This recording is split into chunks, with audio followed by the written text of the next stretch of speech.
Hello, hello, hello, hello. I don't think we have anybody on yet. Mm-hmm. So How about we we just be don't talking have to. anything?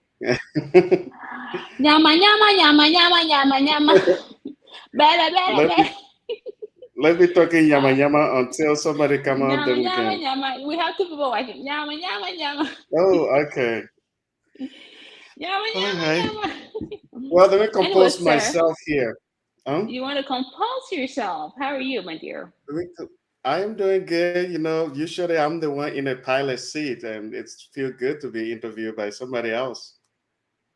Oh, that's wonderful. That's It's a pleasure to have you on here. Greetings, Mr. Michael. Thank you for tuning in as always. You support this channel, and I want to say thank you so much for this. And I'm here with Jefferson. Many of you guys have seen Jefferson on Liberian TV. He is the CEO of Liberian TV. But I just want to have this disclaimer that he is in no capacity representing Liberian TV today.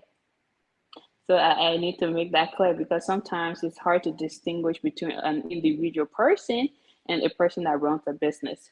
So, Yeah. or, whatever it is. So I just wanted to get that off my chest, it's been sitting on my chest. So I need to get off my chest. But anyway, thanks to all of you who are watching, share this live. And this is going to be a very productive conversation that we are going to be having here today. So, Jefferson, my people, yeah, hello. Can you hear Um, me? just, Me no yes, control. can you hear me at all? I can hear you. Okay, so before we get into all this, I just want to, I want you to give us a background of where you're from. Okay, let's talk about that. I want people to know you a little bit more before we can even go to this topic. I'm sorry, not speaking English. I'm from Mexico. ¿Habla español? Okay, okay. ¿Habla español? Poquito español. ¿Por qué? Poquito español. My name is Jeffrey. Poquito español. You fail miserably. You say you know how to ¿Cómo speak estás? Spanish, and I'm asking you if you speak Spanish and you cannot say. And But then anyway, say let's small proceed. Spanish. Talk to us Okay, a little yeah, bit. Where are you from? Where are yeah. you from? Um, I was born in Monrovia, Mm-hmm. Liberia, Mm-hmm. and I was raised in Sino County. I was there in Sino until I was 14. Okay. I left Monrovia when I was 9 months old. It's a different story for another time. Okay. And I went to Great Judah when I was there until I was 1 year old. I was taken to Okay. Sino County. I was raised in Okay. Sino until I was 14. I went back to Grand Okay. Judah until I was for I think about 4 years until I was 18. Then I went back to Monrovia and then the United States. So long story short, my parents are originally from Grand Judah County. Mm-hmm. I'm a crown. I'm always proud of that, but I'm a Liberian. I'm always representing Liberia. Um, Okay. so did I answer the question about where I'm from? So you're from all over Liberia. Thank you very much Yeah, for I am that. basically from Um, Liberia. Yeah. okay, so you grew up in Sino. So like, what? Tell us a little bit about your experience because for me, I have a vivid memories of like where I grew up in Liberia, which is Grand Creek County, born in Maryland, raised in Grand Creek County. Used to go to Backleville. Used to walk as a 4 year old, 3 year old, walking from Grand Creek, Grand Cess to Backleville and all of that. So I remember that very, very well. And so I want to know, like, how was your own little experience growing up in Sino County? My experience in Sino was bad, bad, bad, bad. And How so? let me just make one thing clear. It's not the people, it's not the county. But when I was growing up, as you know, the civil war in Liberia. Hmm. When I was from 1986, of course, I was born. I went to Sino. I think if you they do the math, probably I don't know 1987. math. But I ate my school fees. growing up in Sino County was, I think, one of the tough time because it was during the war when I was growing up, getting to know myself as a person. When I was 6 years old, my grandmother died, who I used to live with, so Hmm. I got to grow Hmm. up with people that I didn't even know. Okay. So the experience in Sino was really bad due to the war. It's not for other Okay. reasons. The people there, they were so amazing. The town that we live in, we were great. I mean, my both of my parents are from Grand Gita County, so people knew us in that area as Crown. I think that's why my experience too was bad because as a Crown living out there, the town people did everything to protect us, but there were some people that would tell the rebel that, hey, these are Crown people. So we had to go Mm-hmm. through a lot of stuff. Many times we could have got killed. I mean, we were captured, beaten, and my uncle, everybody were beaten. And somehow the town people came together and said, these people, they are not Crown people. So we really went through a lot of struggle. But my first experience, good experience that I had was when I went to Grand Gide. It's Mm-hmm. not because I was crying and going to Grand Gita, but because at that time the war was over, and where I lived, there was a lot of soccer game going on. Going to school there, I used to play football. I'd say soccer because I'm in America. I You're used so to play football. Americanized now. Yeah, I used to play football, so my people, oh, the small small get in there. They used to be singing for us. Ah. So it was, There's I think, always a girl. yeah, I mean, yes, I know. But it's the experience was great. It's not because the Crown people were good than the crew people that I used to live with, or it's just because the war at that time, everything was okay now. There was ceasefire, all the stuff. So my first experience as a kid was great, but I still had to work hard because when I was in Sino, I used to go on people farm, cut rice to pay my own school fees. When I was in Grand Gita, I went to go camp to Digo and pay my own school fees. So it Mm, was a very tough experience, but it was a mm, little bit okay because there were a lot of activity. Kids, all our experiences during the war, at least as kids, we were doing something fun. We would go to different town and play football and have great time. So it was really good. And being a local celebrity, you know how it is. I don't know, but you tell us. We was a town celebrity, it's like you play at that time, it's like you play for Lone Star. And the people used to call me in the town, they used to call me a celebration. Because every time my school go, Ah. I'll do something crazy. I'm a pop over. Oh Yeah, Lord. but anyway, yeah, it was good experience in that town. But of course, we still had a lot to deal with at the time. Like many Liberians, we have Y- a very Yep. similar story. Because I was born during the First War. Okay, and I don't already give my age away. Oh Lord, have mercy. I'm so old.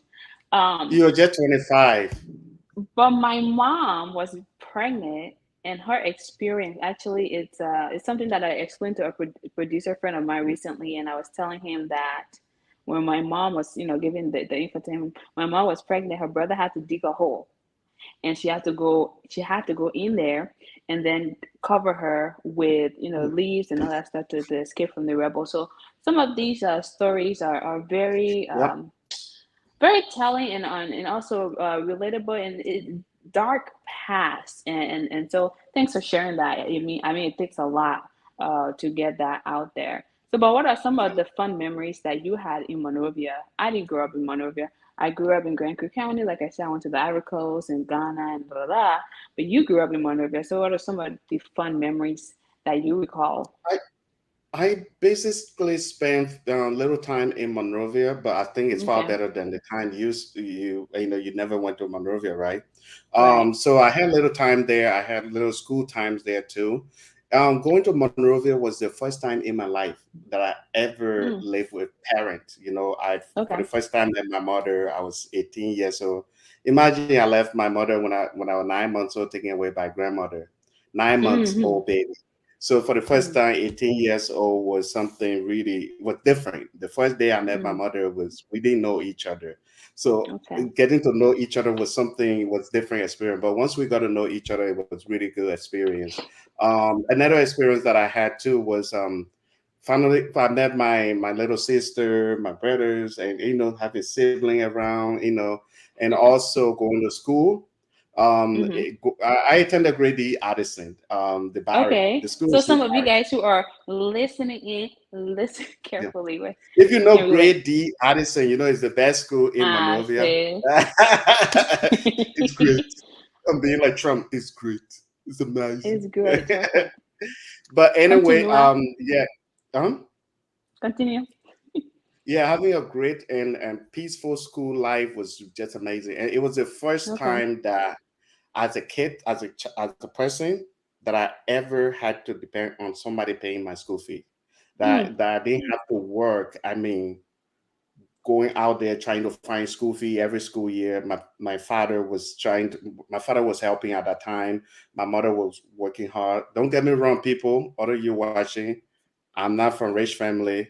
We are not really rich, but my parents, they were trying. For the first time, I didn't have to worry about school fees. So it was really fun. And I started going to school there. I started playing football with the high school there, the Grady Addison. I would practice with them and trying to get on the team. So it was also fun. Everywhere I go, I try to find that, get involved, trying to be celebrity, the local celebrity. I was trying to Grady be famous, Addison. huh? And that was Really, more bigger. Addison. It was bigger because at that time you were thinking, man, maybe one day I'll get scouted by Barrow, IE, all these Oh Lord. teams. And one day I could be like Josh Weah playing for Lone Star. Oh Lord. That's the mindset at the time. That put politics Um, aside, but that's how yeah, you yeah, yeah, feel.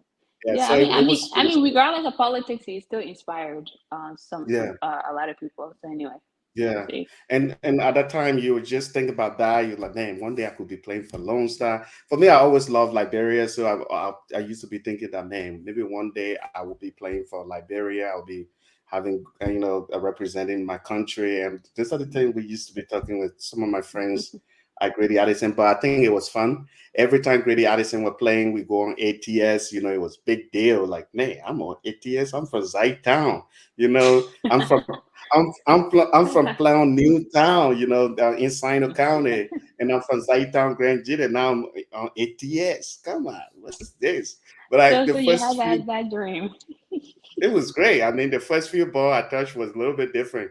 Coming from a village, a field to a big field like that. I'm like, the first thing that I did was I was running around like call head chicken. I didn't know what to do. I mean.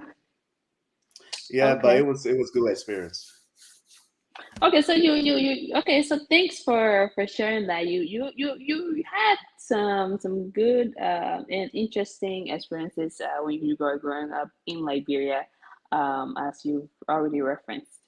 So anyway, the reason why I have you on here, other than giving a little bit of info about yourself, so people can get to know the Jefferson of Liberian TV. And again, like I said, this is not Liberian TV capacity type of thing. This is Jefferson by himself, just having this conversation, Oh, you're that free to say conversation with that. The me. people understand. So, Yeah, anywho, um, we were having a discussion quite recently, yeah, and honestly, I was fascinated, right, with this discussion. I was like, we have to talk about this since I'm doing yeah. this whole series, Dear Liberians thing. I would like to have you on here, but the part that really drew me into this conversation is something that I will allow you. So you copy me, you got a glass of water. Um, No, I actually got a juice. oh, you guys just okay. I'm Anyway, drinking I'm just lemonade. kidding. Um, and I'm drinking something healthy. Anyway, so I would allow you to have this discussion, but before we move on to that, I just want to, for those who are watching, we're talking about Dear Liberians, to really find some of the topics that are challenging in, or to discuss the issues that are plaguing our communities. So when you had this discussion with me recently, I was very, very fascinated, and I said, you know what, you can come on here and talk about it yourself, and then I would add whatever I need to add, and the viewers can ask questions and participate, because now this is a dialogue we're having, and we want people to be involved. So the floor is open. You can start the story from the beginning. If you skip one thing, I will conk your head. So anyway, Mhm. go ahead. You'll be my ball. Yeah. Anyway, Yeah, first of all, before I get into that story, I want to tell people what I do out here. Because some of Okay. these people that are watching now, probably they know me as Liberian TV guy, and probably they don't know. But this, how I met that person who told me this about Liberia, I just want to make that clear. I work in broadcast media in the US here. A Mhm. lot of my stuff are media production on the like television broadcast type of production. That's what I do, broadcast specialist, or we can go on video engineer, all that stuff. So recently I was on a job and I met this guy who brother married a Liberian. I don't want to go more detail to the name and all of that. And this guy, he used to love going to Africa. He's a Let white me guy. pause you. Let me pause you. He's a white guy. Okay, go ahead. No, no, you can say That something. was exactly. I was gonna ask you like, what he's an American. What is he? But then you Is just pretty much okay. took Yeah, out of your yeah, mouth. Yeah. he's actually a white guy, and I think basically, I think they're from Texas, or I don't know where they're from actually. But we were working on a job. We were doing production stuff, and I met his brother. And when I was talking, he was like, "You're from Liberia?" I was like, "How do you know?" How he was like, I hear that accent all the time, and my brother married a Liberian, and I Mm-hmm. said, "Yes, I'm from Liberia." He was like, "Man, I'm so happy to meet you because I love that country because of my brother. My brother is so crazy about Liberia. He Oh. goes to Liberia every year, and he tried to take people to Liberia, and he Mm. knows everywhere in Liberia, like all the county. He would talk about Grand Gita, he talk about Harper, Maryland County, Wow. he talk about all these places, and each of these places, like even Grand Bassa County, Nima County, he would talk about different places in Liberia. So I was like, wow, this is amazing. As the guy was talking, as if this guy was his brother.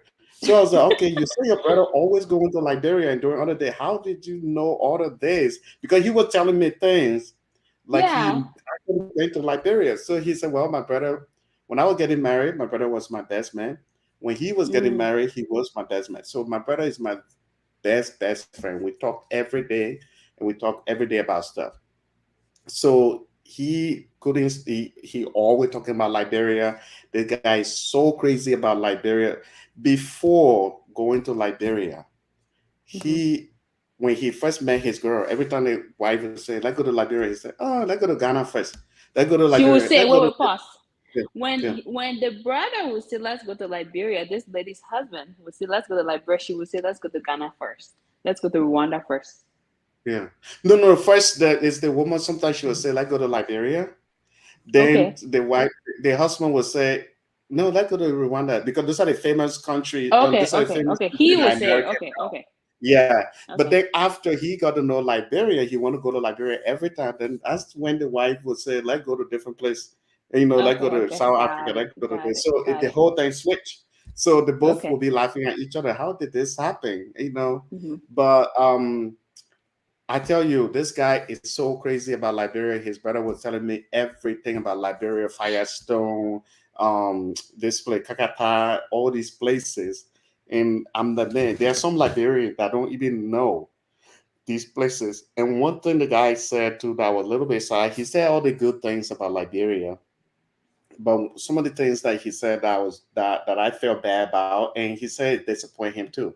Imagine this white guy, he's doing everything for Liberia. He want to take people every year. He would take people to Liberia, show them Liberia, take them to places. But one of the things he said, he said one Liberian don't know what they have. They don't know how Hmm. beautiful their country is. He said Mm. that this country is so beautiful. Every beach you go to, you don't even need a house or anything there, development there to sit there to have good time. And when I tip, the guy had a drum. He has a drum. Every time he would go to Liberia, he drum Liberia and show the Mm. footage to people. People, the first thing people would tell him, "Man, this place is paradise." And he was Mm. telling places that could potentially be global tourist attraction. It's Robertsport, Harper, Maryland County, and few other places that they were talking about. And Mm. so, I mean, he was saying that the reason he thought Liberians don't know what they have because many Liberians need to invest in the country more. The Mm-hmm. government of Liberia need to make effort on sanitation, a Mm-hmm. lot of effort. Because he said that when people go to Liberia, one of his disappointment is they when they get there, they see Liberia more as a place they can do humanitarian job than Mm, having fun, investing more money in Liberia. mm, And these people, when they want to have fun, they want to go to a place like Ghana. And mm, he's saying that why Liberia should have that. Liberia should be competing with other countries, developing, doing stuff, sanitation. He said even though Liberia may not be rich, but even if they have good sanitation there, people are painting their buildings, Liberia will look still okay. Like people will want to go there because good mm, sanitation, electricity, at least running water, people still want to go there. And mm, roads, that's another thing he mm, talks about. mm, He said that sometimes when they go to Liberia, they want to take a road trip to Maryland County, but the mhm, road Monrovia, especially between Nimba to Grand G there, and then River G County, those places are so bad that they can't do that. And so a lot of times they just go to in order for him to impress his friends, he will take them to Grand Bassa County, Nimba mm. County, like downtown, all these places. But he said they can really do more. People can spend a lot of money in Liberia more than going to Ghana and saying we want to go to Ghana to have fun. So I mean, when I heard that, I was really I was a little bit sad about that because, but I was also excited to see different person making this effort, and we Liberians need to really step up to do it. If somebody else can believe in your country to want to do this, it's great. When you said, I think when you were telling this story, this. There are a couple of parts of the story that really got me, and I was crying inside, but I didn't want you to observe that I was crying inside. Yeah. The first part was he married this Liberian woman. Now he becomes the person that go to Liberia every time, and Hmm. then after that, he started to take more people from the US to Liberia. So not only did Yeah. he find a beautiful Liberian woman, I don't know who she Hmm. is, but I'm assuming she is beautiful in and out. Yep. Of Um, course. he found love for her country, where she's from, and he found beauty in a place that sometimes most of Liberians don't even find beauty. So he Yeah. started to go to Liberia more frequently, and then he took it up a notch by taking others there. Okay, Yeah. that moment right there, it got me. And then when you said he would take people, and then they would say, "Oh, Monrovia is just Monrovia. Let us go to Ghana." But then, as he started to go, he would take them to places where they would be Yeah. more fascinating. Yeah. Yeah. So in my own mind, I'm like, this guy isn't just taking people there, but he's trying to show beauty in Yeah. different parts of the country. So the people go to Yeah. Monrovia, they don't like Monrovia. He's trying to find different means to Yep. get them to like Yeah. Grand Bassa County, to go Yeah. to John And Wesse, he said go to that's what Lee usually he said that's what usually seals the deal when he because when he take them to Monrovia, the first thing that disappoint them sometimes is from the airport to the city. Mm-hmm, So mm-hmm, one thing he tried to do is to take them during the day. He doesn't want to take them mm-hmm, at night because when they uh-huh. are driving at night, the people, yeah, it's dark. So he's the man. Okay. How can Liberia be way behind when a lot of countries are way up there? And so he said that he came out with an idea to say, okay, you know what? I would just take people during the day. That way they don't Okay. see the dark part of it and they don't get disappointed because he said the first people, I think that was his kid that he took there, and they were Mhm. like, "Dad, what's the place so dark? What's going on?" The Uh-huh. American kids. Yeah, Yeah, so yeah, yeah. he decided he's like, okay, my friends, I won't take them during the day. And so every flight he has, when they get to a lot of time they get to Ghana, Strategic. and then he will wait. They will have some fun until he will schedule his flight that will get to Liberia, even 12 May Day. And so that way, when they get there, they can Ah, go through the place there. When they get to Monrovia, a lot of time, also he said he won't take them to Monrovia itself. He will take them to some cool area like Kendija or John Basin Beach or some of these mm, famous places, nice places, and then they get the first impression before taking them mm. to Monrovia. Then when they are in Monrovia now, he tried to take them to some of the famous places there, just to avoid seeing the bad stuff. But Right, right, right, right. But he said the first time it started, they will when he do all this stuff, people still think that, man, this place, what's up with this the main cities like this? There's no system, no trash collection, there's nothing. But then the hate trick is instead of keeping people in the main city, he will start taking them to Grand Bassa, to Kakata. And the guy Uh-huh. even went to Maryland County. He put his Mm-hmm. drone up and just to show the beauty of Hopper. And trust me, Mm. I'm not from Hopper, so I'm not making this up. Well, Um, yeah, you were born in Hopper, I but was born in Upper Maryland. I moved. yeah, Go ahead. yeah. But anyway, yeah, you would talk about different places, Plebo, all these places. You were talking about somewhere in Grand Crew where there are a lot of rocks and all this stuff. I'm like, Mm-hmm. man, the guy went everywhere in Liberia, huh? Yeah, but it's really touched. I was really feeling good about it because when I just want either you or me interview this guy because when we interviewed Stefan, everybody was like, man, they were man. Stefan is Liberian, but because he light skinned, so people got inspired from Stefan, even my auntie Betty. Right. So imagine you have the real white guy, American, who has no Liberian connection except his wife and doing other things, taking people there, giving Liberia a good name, taking flying drone there to compete with. He said he wanted to have a lot of image that people will see on the internet, like paradise, like Brazil or Jamaica. But he said if Liberia can put their stuff together, they will be more than even Jamaica or Brazil because Liberia is great, beautiful. He said the reason people don't know what they have is because Liberian focus more on politics than focusing on what they can do, undermining each other than trying to really work together and start businesses, create things, promote their country. It's sometimes when he see people marching on the street, politics, all these things, and protesting, all that stuff, he feel disappointed. He said people should put a lot of that energy into entertainment and working hard to promote their country. I was really, yeah, I was like, man, I thought I loved Liberia, but this guy, he's crazy. He's crazy about Liberia. Even I who love Liberia, when last I was in Liberia. I was like, man, this guy is crazy. He was everything about Liberia. Eat, drink, sleep, Liberia. And now his brother is crazy about Liberia too. His brother wants to Mm. go to Liberia. His brother always saying, man, I rushed to get married. He was joking. I rushed to get married. I could have married a Liberian girl too. Well, too bad for him. I know, right? um, the story is fascinating for, like I said, many reasons.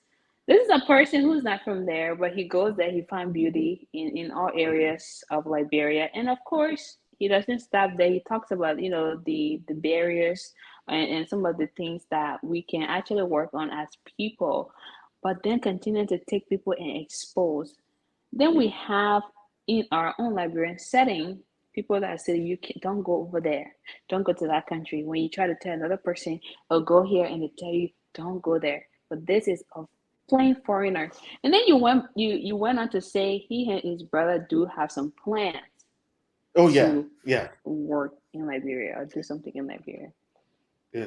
He said they have a plan. They want to do big stuff. He said the opportunity in Liberia is just unlimited.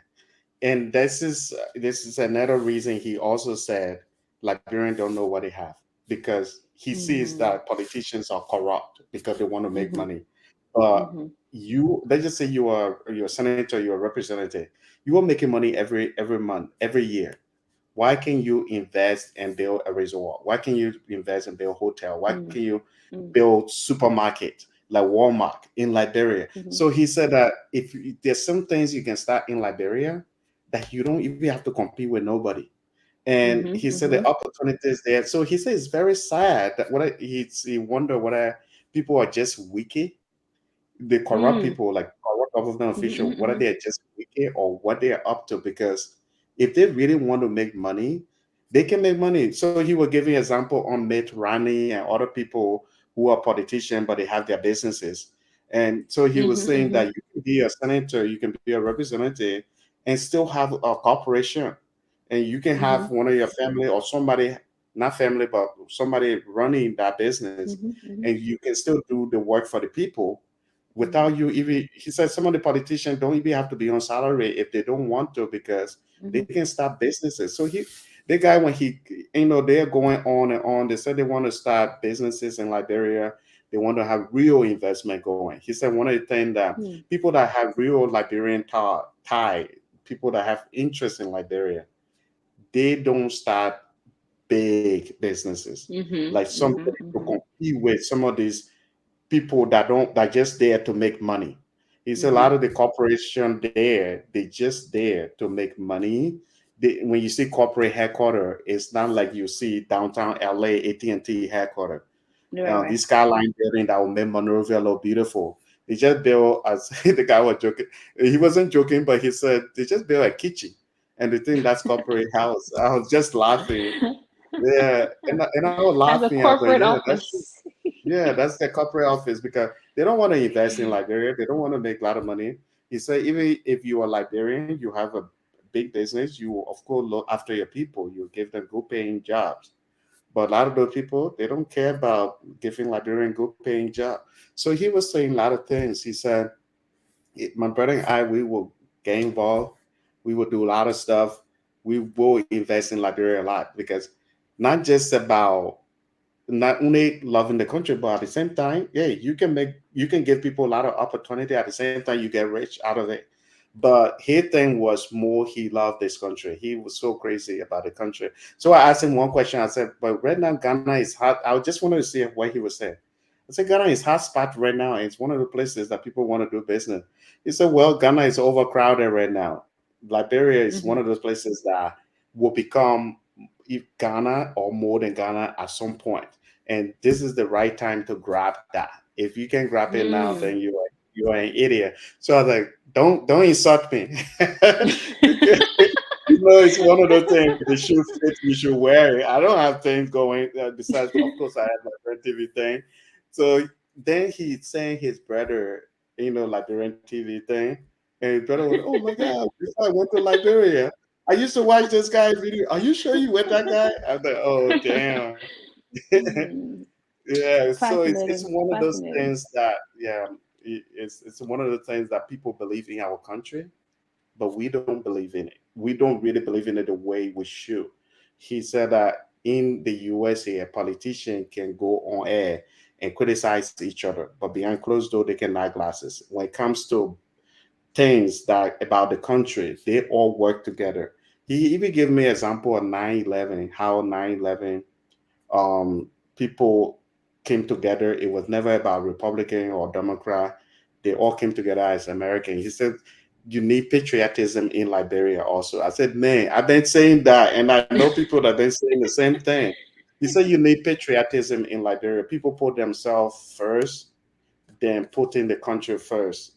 And that is bad. They need to put their country first. They need to put their differences aside and say, "You know what, I'm doing this for my country." He said a lot of time people in other countries, the reason some countries are developed is because those people will put their country first and say and also want legacy. Like, "Oh, you know why, in my Mhm. Mhm. administration, by the time I get out Mhm. of power, this is what I accomplished." And he says Mhm. it's not just about president. Representative will do stuff in the districts to show Mhm. people that, hey, this is what I have done. But Mhm. in Liberia, it's different. A lot of the representatives focus on different things. And by the time they get out of power, all they can tell people, "I have given people scholarship." And all Mhm. of that, if you actually doing it, you don't have to say it. People will see it. Yeah. So Wow. yeah, Wow. that guy really inspired me. I was the man. Yeah, I couldn't. Every time he sees me, that guy would become a fan of Liberian.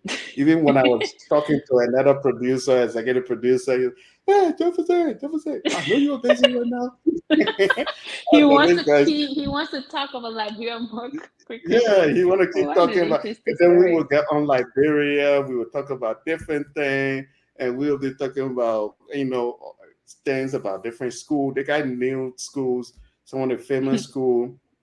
Yeah, JJ Raw, all these Yeah, schools right. in Liberia, some of the top schools. I'm like, man, dude, you're really obsessed with Liberia. You Yeah, know, but it you know, was he's obsessed with Liberia for a lot of good reasons. yeah, Not just that he's a brother American Liberian woman. Anyway, yeah.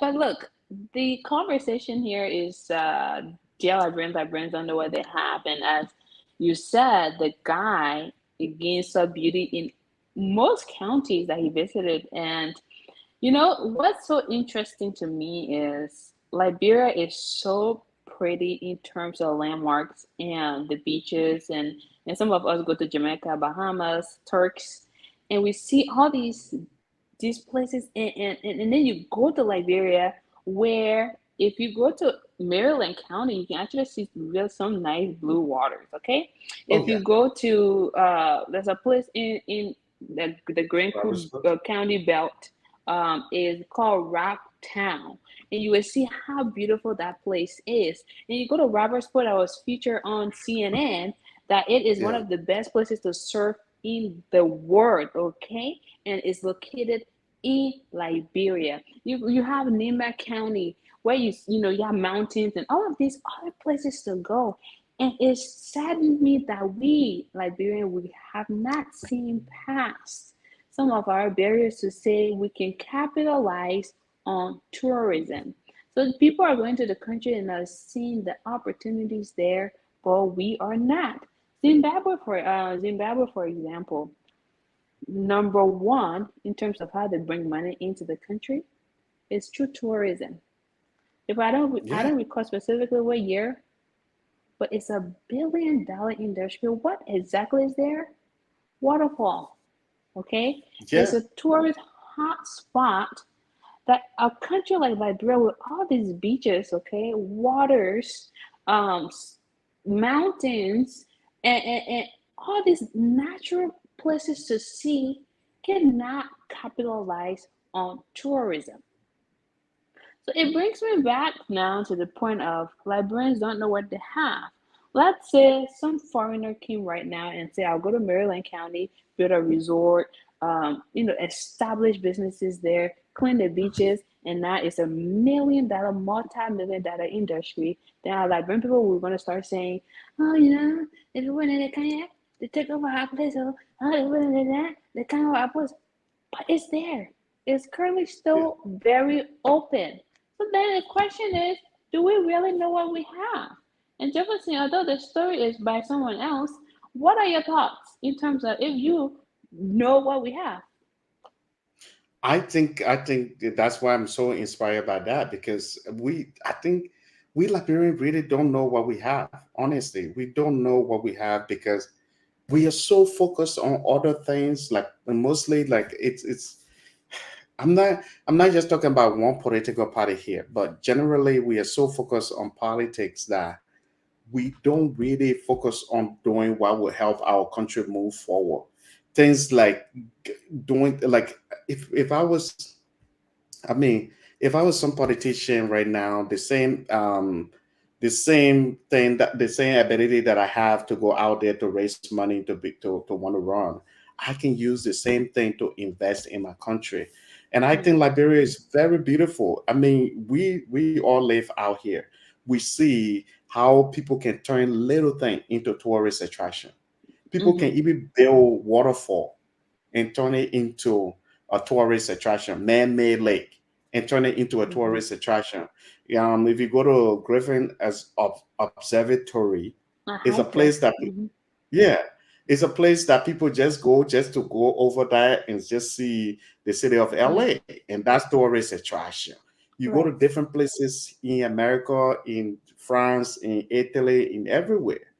Liberians need to focus on these things. It's not just it's okay to vote for somebody, but once that election is over, why can't we switch our mind to something really good, to really collaborating, developing our country, representing our country, going out there, supporting each other.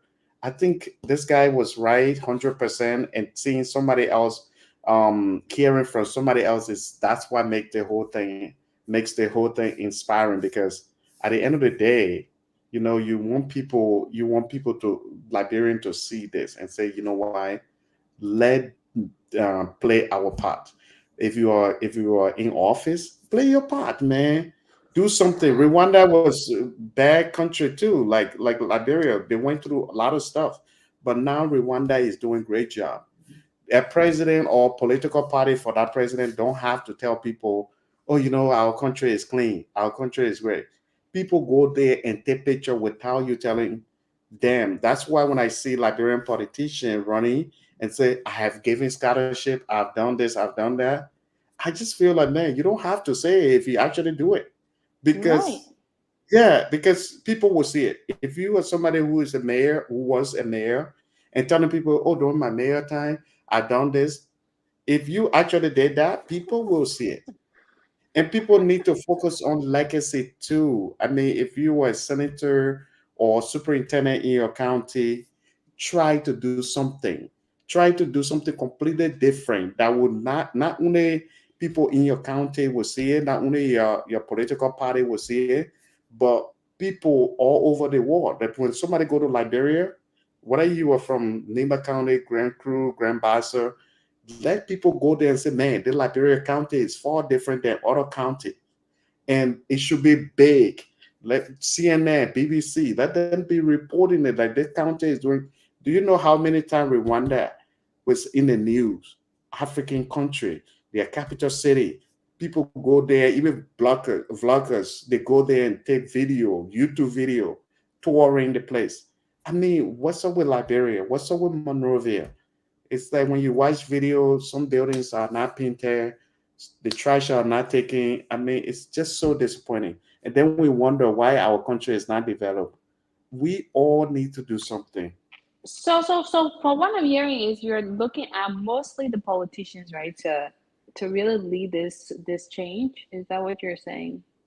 No, no, no. We Liberian, we all need to do it. But when it comes to what will bring more people in is first we need some type of leadership too.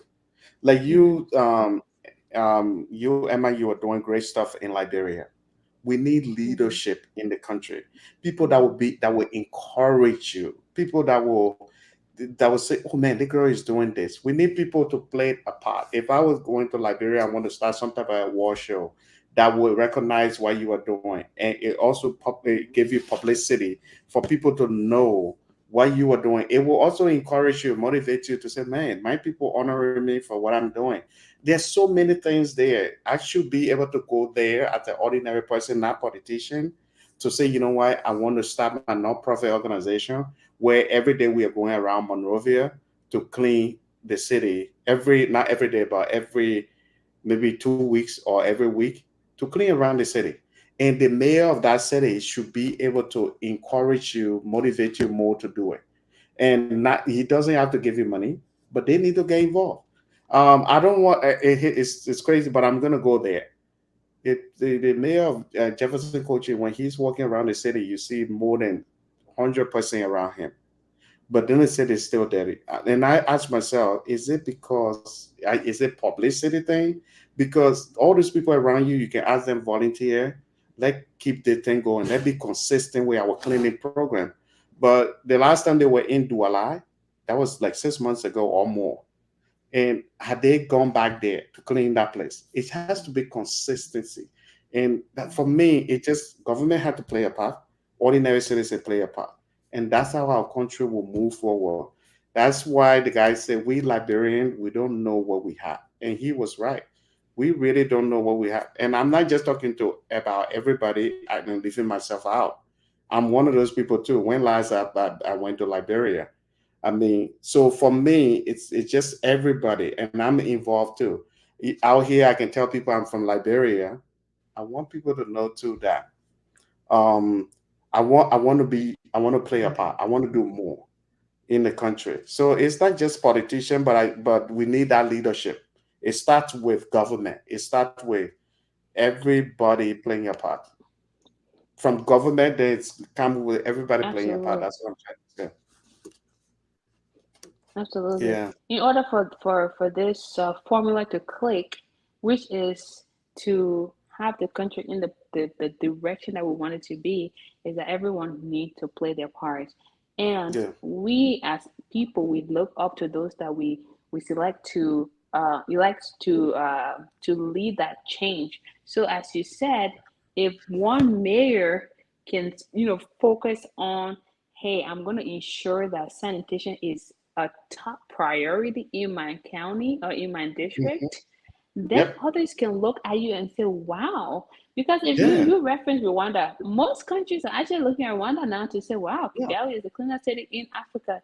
And they're Yeah. looking at that as a model. So if representatives or senators, whoever mayor, wherever they are, mayor specifically, how can you set an example that others can model after? Because I mean, if you look at the country as a whole, like who is the mayor that you will look at and say, yeah, that person is doing really well for the place, and it's based Yeah. on what are some of the issues that they are addressing. You don't have to have so many things on your agenda, but can you accomplish one thing to where if I am in Grand County, I'm the mayor of Grand County, I can look at you and say, wow, that person right there in River G, oh my goodness. Did you hear about their program, the sanitation program? That place is so clean. I'm gonna go down and take a picture and put it on Instagram and put it Yeah. on my media pages. And now it become a ripple effect. So everybody wants to Yeah. do the same thing. But every one of them just sits still Yeah. I mean, Emma, that's and it. not That's much the is going thing. on. So I see where you're Yeah. coming from in terms of the politician playing their role. They have to play their role and be model citizens, okay? In Yeah. order for this thing to click. We Yeah. in the diaspora, we can do our part. Absolutely, we can do our Yeah. part. But the people of Liberia and those that we put in positions need to meet us halfway. This is a The- 50-50 game. This is let a me let me tell you let 50-50 me tell you game. let me tell you one thing, Emma. The reason I always say it starts with a politician. We ordinary citizens can play different parts. Mhm. Recently, I went to an event, the Oscar event, like the Academy Award in America.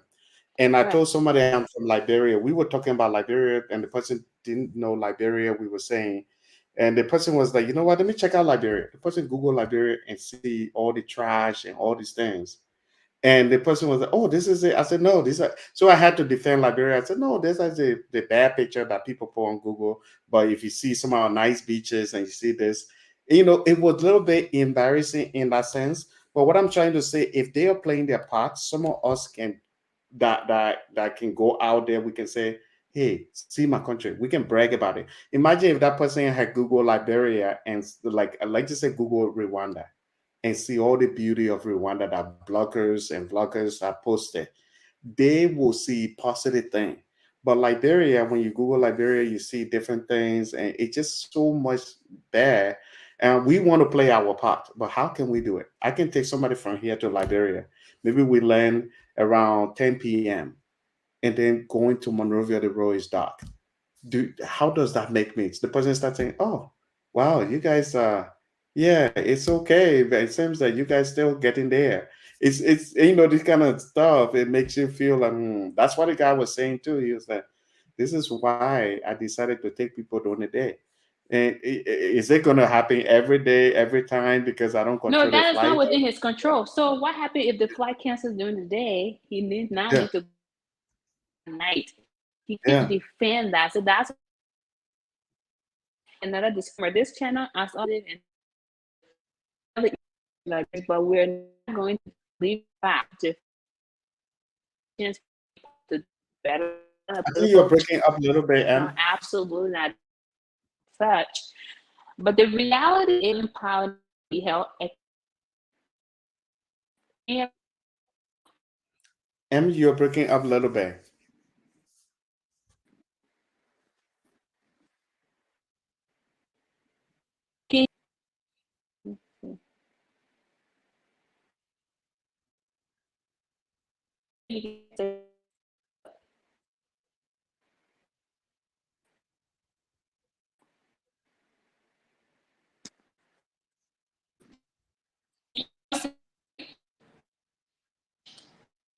yeah, Tom here at all.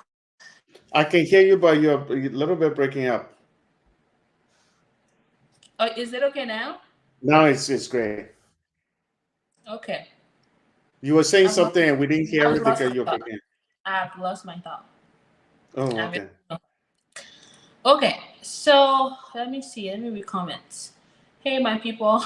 Hello, Michael. Good to see you both again. You look great. Thanks, my dear. Jay. Somebody said Jay. Sure. Hi, guys. This is William H. Dix Jr., a Liberian who is in Oklahoma. Hello, my dear. And then we have George with the emojis, Liz, and oh my I goodness, think you're oh breaking man, up again, today. Em. And you guys are helping facilitate that. Thank you. Every Liberian county has its own vibe and climate. Absolutely agree with that. Is accountability an issue holding politicians accountable for things we can do ourselves? Um, I 100% believe, and I've said this before on this channel, but I believe a Saturday or two ago that Liberia only has two problems. And I will say this today, tomorrow, day after tomorrow: leadership and accountability. Those are the two problems Liberia has. So if you piece or perhaps take apart the issues that you have in your mind, let's say sanitation, okay? Let me tell you why now this becomes an accountability and a leadership problem. You take sanitation for example, and you have been in the position to change what is happening in the country when it comes to sanitation. You give me $5 million and say this is the budget allocated to this project. It needs to be done over this time frame, and within that time, you need to make a report of your progress. Okay, this has already been established, and I received the $5 million. Okay, if I Emma do not have no good form of leadership, I will never tell you where that money went, and that sanitation project will go to zero.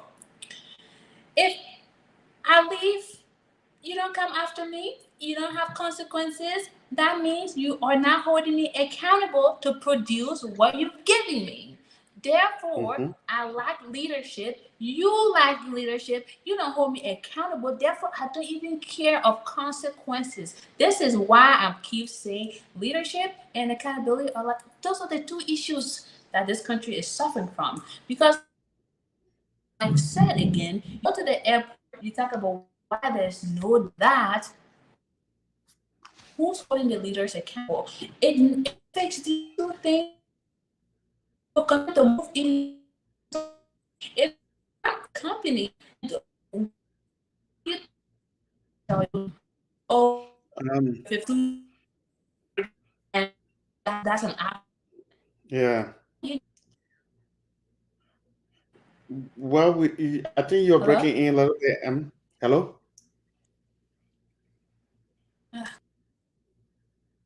Yeah, good. She's really saying great stuff. Hopefully, you guys can hold on. She will be right back. Sometimes it's raining in California, so the network can be. Yeah, she's back. Hello? I don't know what's going on with my thing here today. Yeah, maybe because it's raining too. That's why. I don't have no clue. It's charged. Everything should be okay. Can you hear me okay or no?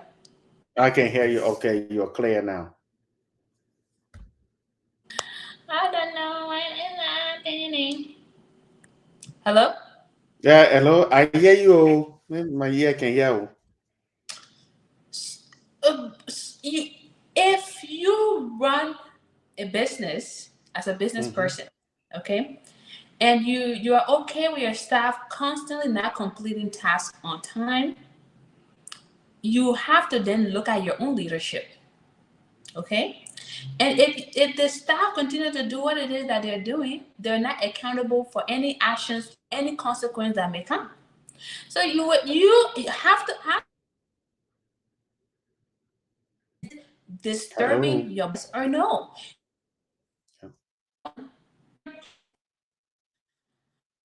Oh Lord. You are doing, Is it yeah, better?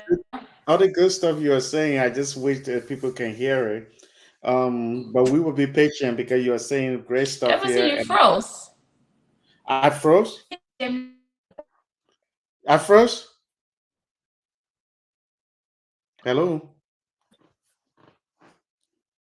Oh, and you're breaking see up you. too. So But yeah, please comment yeah if you think we are frozen. We can't. You can't hear us. Hello. come back. Hmm. You want me to come back? Hello.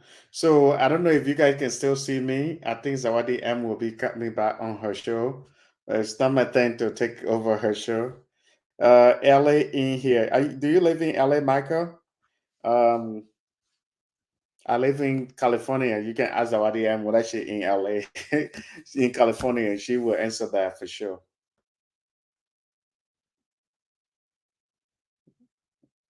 She's coming back, trying to come back. Hello? Can you hear me okay now?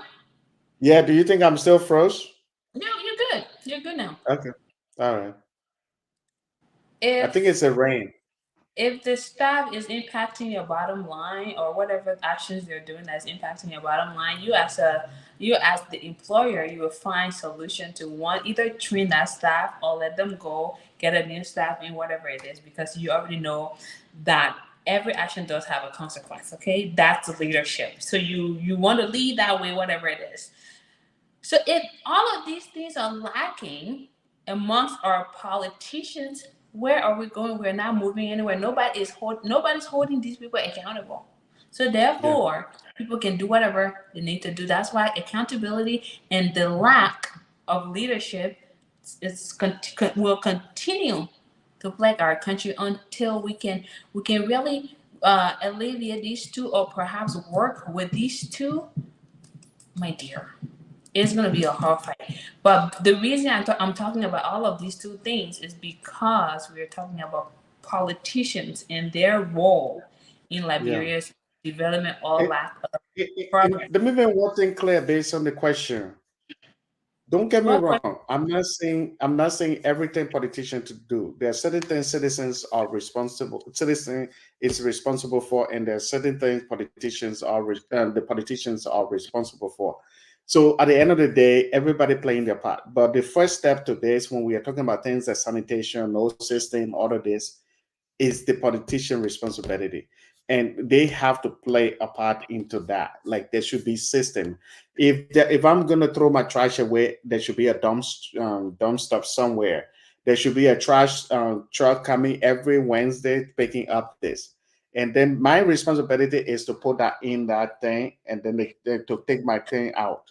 So there should be some type of teamwork there, but it first start with what are you creating? You're a leader. You have to have a system. You have to have a system to make sure the people. That's why people are elected. That's what people are there for, to make sure. Because if we don't have, if citizens are doing whatever, then why do we have leaders? Why do we have? And I'm not just talking about just the president. I'm talking about everybody from town chief to mayor to this to that to that. It go up. And so for me, I think there should be some system. When people go to Monrovia, they complain a lot. The sanitation is horrible. And I tell So you, then, so I then, live who is out the here. mayor? Who is the mayor of Monrovia, Jefferson, wherever his name is? That's What? that's my Who is? man. What? Okay, so yeah, is he accountable? That's why he's still there. Nobody's keeping him accountable. There's no leader to Yeah, keep him accountable. yeah. Therefore, he sits there, he looks cute, and then moves around with people surrounding him. They walk around, Hmm. people say they're doing something. At the end of the day, it just all go. So my Yeah, thing is, people need to be held accountable, yeah, and there needs to be leadership that are in position to do that. People who are in yeah, leadership positions should be able to hold these people accountable. But again, when that is lacking in them as leaders, what do you get? yeah. Somebody said, I think we all take what we have for granted. For one, we have the most economic autonomy of any of the formerly colonized countries of Africa. At some point, some of us, or most of us, we take what it is we have for granted. Liberia is no exception. Okay. Hmm. Hi, nice to be back on. Yes, Agnes. The landlord, who is charging the rent every month? Lanford. Lanford. Oh, Langford.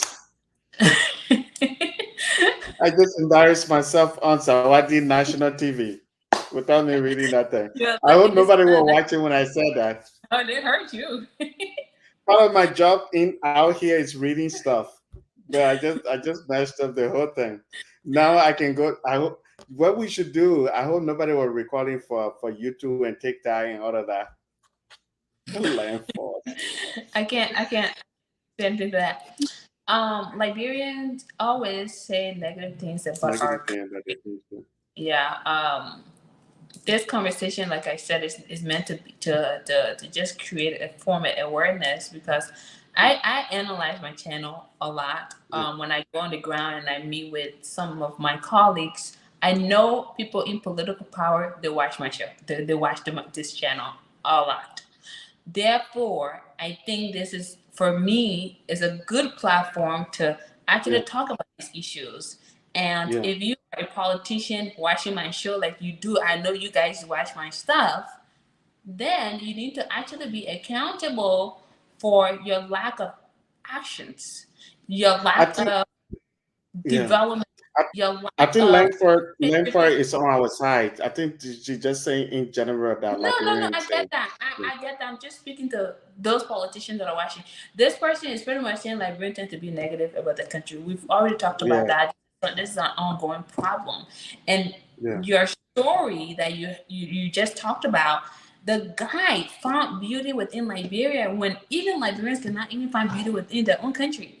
So we've yeah. already established that fact. But what we need to talk about here also is the lack of accountability among these leaders.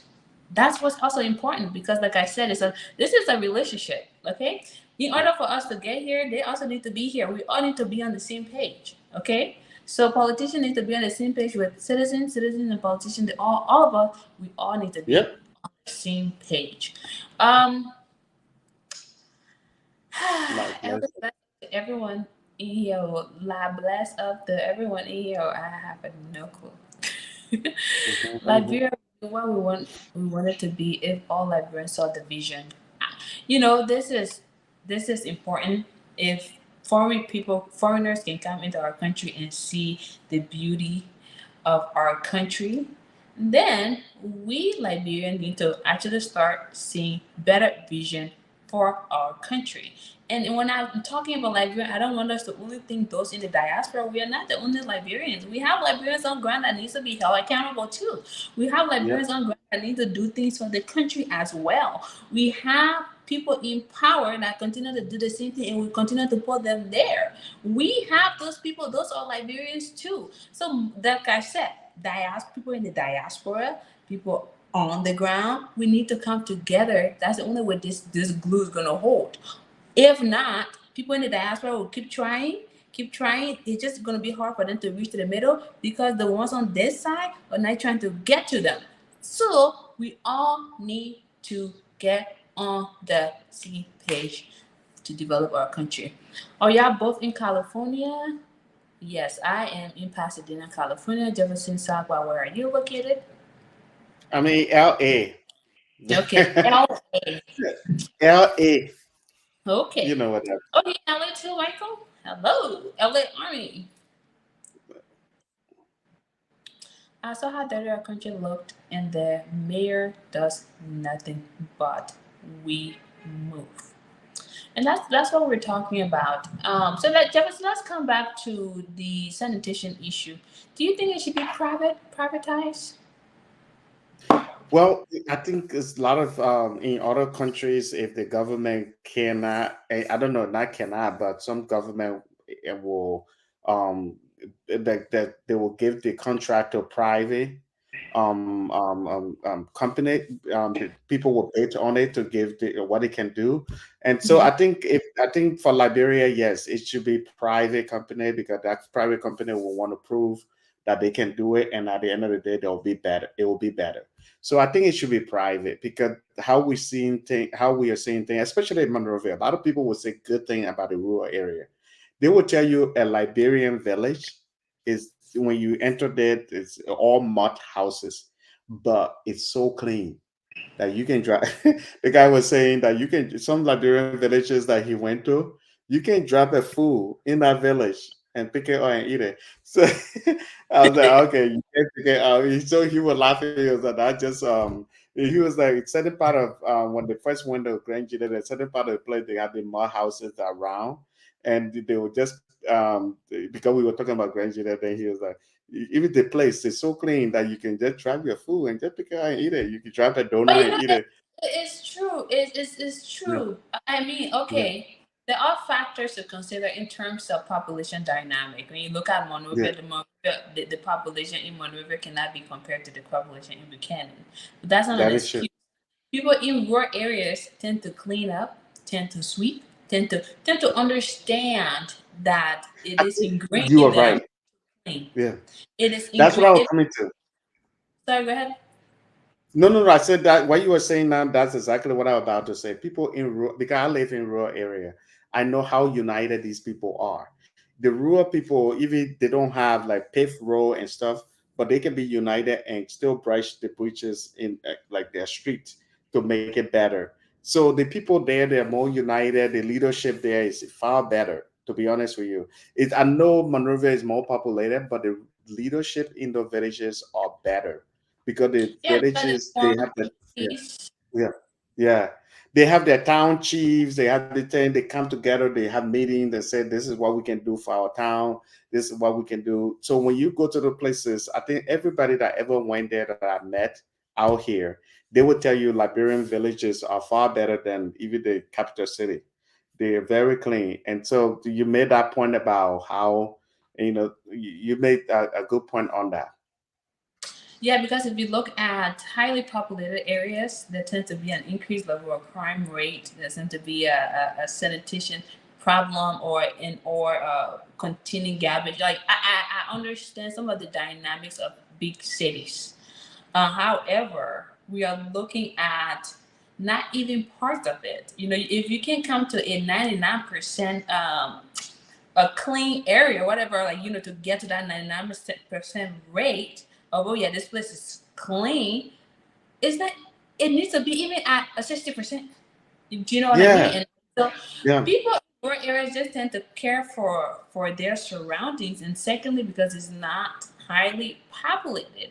But if you look at Nimba County, for example, if you're looking at counties with population with high population, you will see still in those areas people still clean. So yes, we still have areas in the country where you have a lot of people and they still clean. Whether Yeah. it's leadership, maybe I need to do more studies on that. I'm not sure. But in this our Monrovia, the leaders need to do better. The leaders and They need citizens need to it, do better. In yeah, order for citizens to do better, they need to yeah, have a leadership that they can look up to and they become exemplars for people to yeah. look up to instead of just doing whatever it is that they want to do. Especially Monrovia is the face of Liberia. I think Monrovia there should be more effort on Monrovia because everybody that land in Liberia, the first place is Monrovia. We don't have a lot of airports out here. You are LAX, all these things. You don't have a lot of airports where people traveling from abroad they land in Monrovia first. They land in different counties. So I think there should be more effort, and I think there should be better leadership there. It just need to happen. I mean, it's we all can play our part. The bloggers, the vloggers, the this, the that, promoting Liberia, going out there representing Liberia. We all can play our part, but we need to have something that we can show to be proud of. And that's where it's other people that are in the leadership position need to play their part.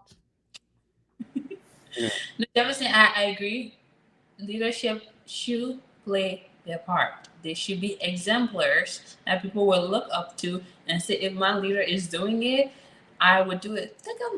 For example, if you go to a church, okay, you see everyone in front of you giving offering. Even if you don't have your tithe to give, your stomach hurts because you know what? Oh my God, that person's giving money. Oh, I feel you feel weird. Okay, you feel weird the fact that you can't give that offering. Now, when it comes to home, when our community decides to clean, the next one decides to clean. Guess what?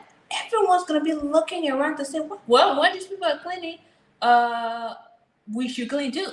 So you're gonna see the ripple effect go on well, and you're gonna see results. But if the mayor says, I don't know why any place needs to be clean. Why, as a common citizen, I will have to go clean, even though I know it's my own place. But if Yeah. nobody comes to my place to say, take out the trash and put it here, I don't care. I could just put it next to my house. Although I'm But getting sick. Emma, this is why we have leadership. This is why you have to have a leadership. So what you're saying, you're right. You have to have. That's why people vote people. That's why people appoint people. That's why people do this. So these people need to play their part. I've heard a lot of time. I've heard somebody say, "Oh, when the people they say they clean the plate, the people put the trash there." You are in LA, not LA, but in California. Every time you see the city people going around picking up trash, every day you see that happening, or every Tuesday you see that happening. Why? Because people always will put trash there. That's why you hire a city worker to come and pick it up. It's not everybody will follow the rule, but the city job is to keep the city clean. So they will keep on. You'll see a dust blower or trash blower will go and blowing the grass, the carpet on the sidewalk. That's their job. But at the same time, the city try to have a Yeah. system. The city has a system where they make sure everybody has a trash can and make these things happen. So for me, I think people need to understand these things before they get in power. They need to really understand it. Oh, when we every time we clean out, the people put the trash there. I seen somebody complain on that, and I'm like, that's your job to go and clean it. You have to be consistent. Not because you cleaned it 6 months ago, so it should be clean 6 months or 1 year. No, it will always be. Your job is to go and clean it. Not everybody will follow the law. That's why you have to have a system. And for me, it's frustrating when I see people doing these kind of stuff. Really, it's that you don't know your job. You don't really know your job duty. Why you are there? If you are city president appointed, your job is to make sure you be consistent with your work. Yeah, and I get frustrated all the time when I hear that. I watch a lot of video where a city president cleaning. Oh, every time we clean it, the people put it I dead didn't there. get that. Could you try again? Sorry, that's my series. Come on, by accident. Yeah, so Emma, trust me, this thing drive me crazy. When I get to this kind of conversation, it's just because we know how it is. I mean, and Skid Row, not many people going to Skid Row, so you see that they're there, of course. But when you go to some of these clean places, yeah, there are people that are consistent. You live in your city. Just this morning, I kid you not, I woke up and I'm meditating and after praying and all that, and then I get a message from my landlord that says, "So, there's a homeless person in front of the building. The police is gonna come and take them from there. Sorry for the inconvenience." And I'm telling myself, "Oh wow, this landlord can actually do his job." But Hmm. honestly, in order to maintain this business, he needs to what? Do his job. In order to Yeah, make sure that his bottom line doesn't suffer, he needs to do his job so that people can leave his premise. yeah. So it's leadership. It's leadership and the lack of leadership. But this is a very funny comment. I need to read it because I chuckled a little bit. Hmm. It says, Agnes, not landlord, landlord. Left sorry, that's me. Me, I'm a country man. I eat my school fee with Donald. That me, oh. I hope my sister here will find. Where's which one? Which part is it? It's not land. Oh, Lanford. Okay. Let's read You the know, my type of job is to read, always read, but okay, I didn't want to pass it over. okay, all right. So Agnes says, I don't think the mayor knows his duty, and I think he looks and thinks the president. No, not that one, not that one, not that one. That didn't make me laugh. Hold on.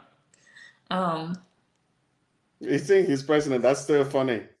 But even the president does his job. I mean, honestly, presidents still have to do your job. If you're president, you still have to do your job. I think everybody need to do their job. We all need to do our job. And we are not just hating That's on one person. so. And this is, I don't think the mayor knows his duty, and I think he looks and think he is the president. Look at what I observed when I was there. The very leaders are the ones who break the laws. That is so Yes, true. yes, the people that are to be exemplars are those that continue to break the law. So if I see such, why would I, as a common citizen, follow any of it when you who are Yeah, leading me is doing whatever? Imagine I come to the office and flirting with all my staff, and then they yeah, flirt back with me, and then I'm like, you're not supposed to flirt back. But I just did that. yeah. So I mean, if people are not doing what they're supposed to be doing, I don't see how the citizens are going to be following their lead. I'm sorry. I'm sorry. That's the difference between a leader and a manager. And a lot of these Yeah, people, they're not even manager, like I said. They're assistant yeah. supervisor. And Perhaps. this is where I'm not just talking about this government. I'm talking about in general.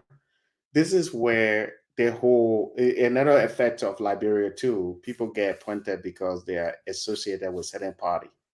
They don't Mm, have the right qualification. I think this is just my opinion. They don't have the right qualification. They get appointed because they're associated with party. And I think we need to really look at these people that we are putting in power.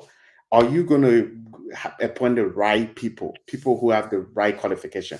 If I'm mayor of a city, will you take Jefferson now to be a mayor of a city? Me, I'm not talking about the other Jefferson who we oh, me. I mean, yeah, of course. Okay. yeah. So my thing is try to look at this person ability, their vision, their everything before you appoint them. Don't just say, "Oh yeah, that person is part of John B. Brown party." So when I win the election now, I'll make you mayor. And you've been the person been mayor for many years now. Have you evaluated the person? Have Mhm. you make your background check on this to see what people are saying about this city, how this city looks like? If you are you following up on this thing? Because at the end of the day, that's why you have to really don't just appoint people because you think, oh yeah, that person is part of my party, but they're not doing really good job. And let me make one thing clear: I'm not just talking about this government. I'm just talking in general. You have to appoint the right people who can do good job. And another thing, Liberian leadership need to be in some type of I want to make a different move where they can say, you know what, I'm in this office, not just Monrovia, but other places, a mayor or superintendent can say, during my leadership, I want to make sure my county is the best county in Liberia, the most clean county in Liberia. And that's the kind of mindset that people need to start having now. When they start doing that, and trust me, the whole country will change. If people start looking at Grand Bassa County, the cleanest county in Liberia, because that superintendent going around to town chiefs, going to city mayors, going to different places, encouraging them. That's a real leadership. That's what leadership is about. Going to those people and saying, "How about we do something to change this?" Not in an aggressive way, but talk to them like friends. Like, hey, our people depend on us. How can we change our county? Let's start some type of tourist attraction. Let me meet with Liberian bloggers or vloggers and say, our county, this is why in our county. I mean, that's what leadership is about. When I see this thing, I get so frustrated. I'm like, what these people doing? Liberian leader, the person go to work. Somebody told me how some of these ministers or whoever go to work, like they will go to work around like 11 a.m. And then by 1 p.m., they have to go to lunch and then return back from lunch maybe around 2:30 or 3. And then they got to get up. They have to get off work around 4, 5. Is that what work are they doing? I mean, oh, I'm the boss man. I'm sitting in office. All of these things need to stop. I mean, we really need to make you, if you were elected or appointed, you want to make a difference. You want people to remember you forever. That's what I gave example on Rwanda.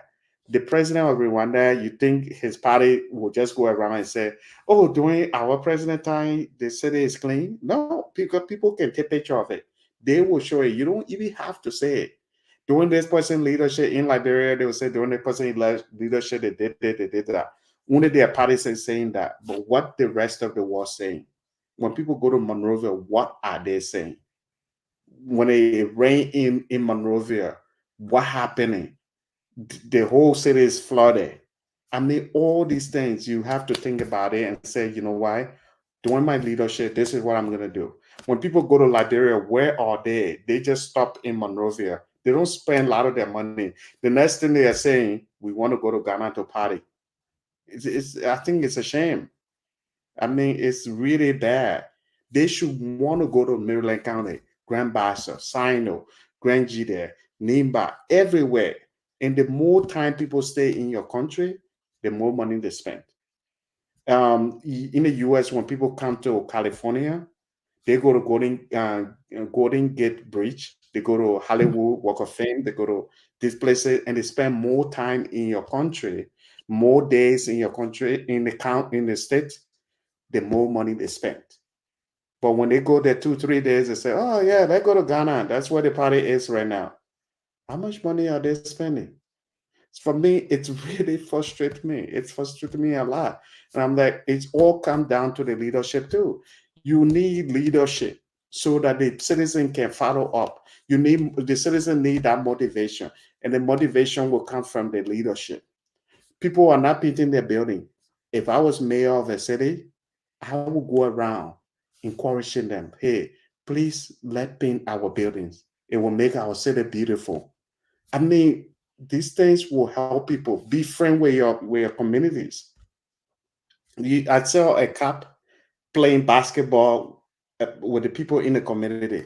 Why was he doing that? He was trying to be friendly with the community to say, hey, don't be afraid of the police. We are all in this together. I mean, sometimes a leader, you got to really go around there and really do things with the people who go to and business owners. Talk to them like, hey, you know why? Waterside Market, there are a lot of trash on the street. Make sure you clean in front of your plate. Be the watchdog of your store.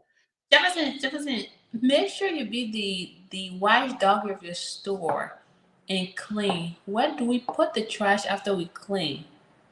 That's where their part too. They have to play that part. Let me come back. There's something I need to handle quick. Please, can you get by me sometime so that I can come back quick? Peace out. All right. No, I'm not leaving. I'm just gonna come back. Okay. Yeah. All these things we can say in circles and circles, and the essence for this specific segment, Dear Librarian Part 3, is to not only talk about what we have as a country, but more so, what we have, what are people doing to ensure that we know what we have? Because when somebody leaves wherever they are to say they're going to a specific country, there are different things that they're looking for there. Most people look for safety. Most people look for the most attractive area to go and visit. Most people go there for the food. Most people go to different places for different reasons. And in order for us to know what we have, we need to define what that also means.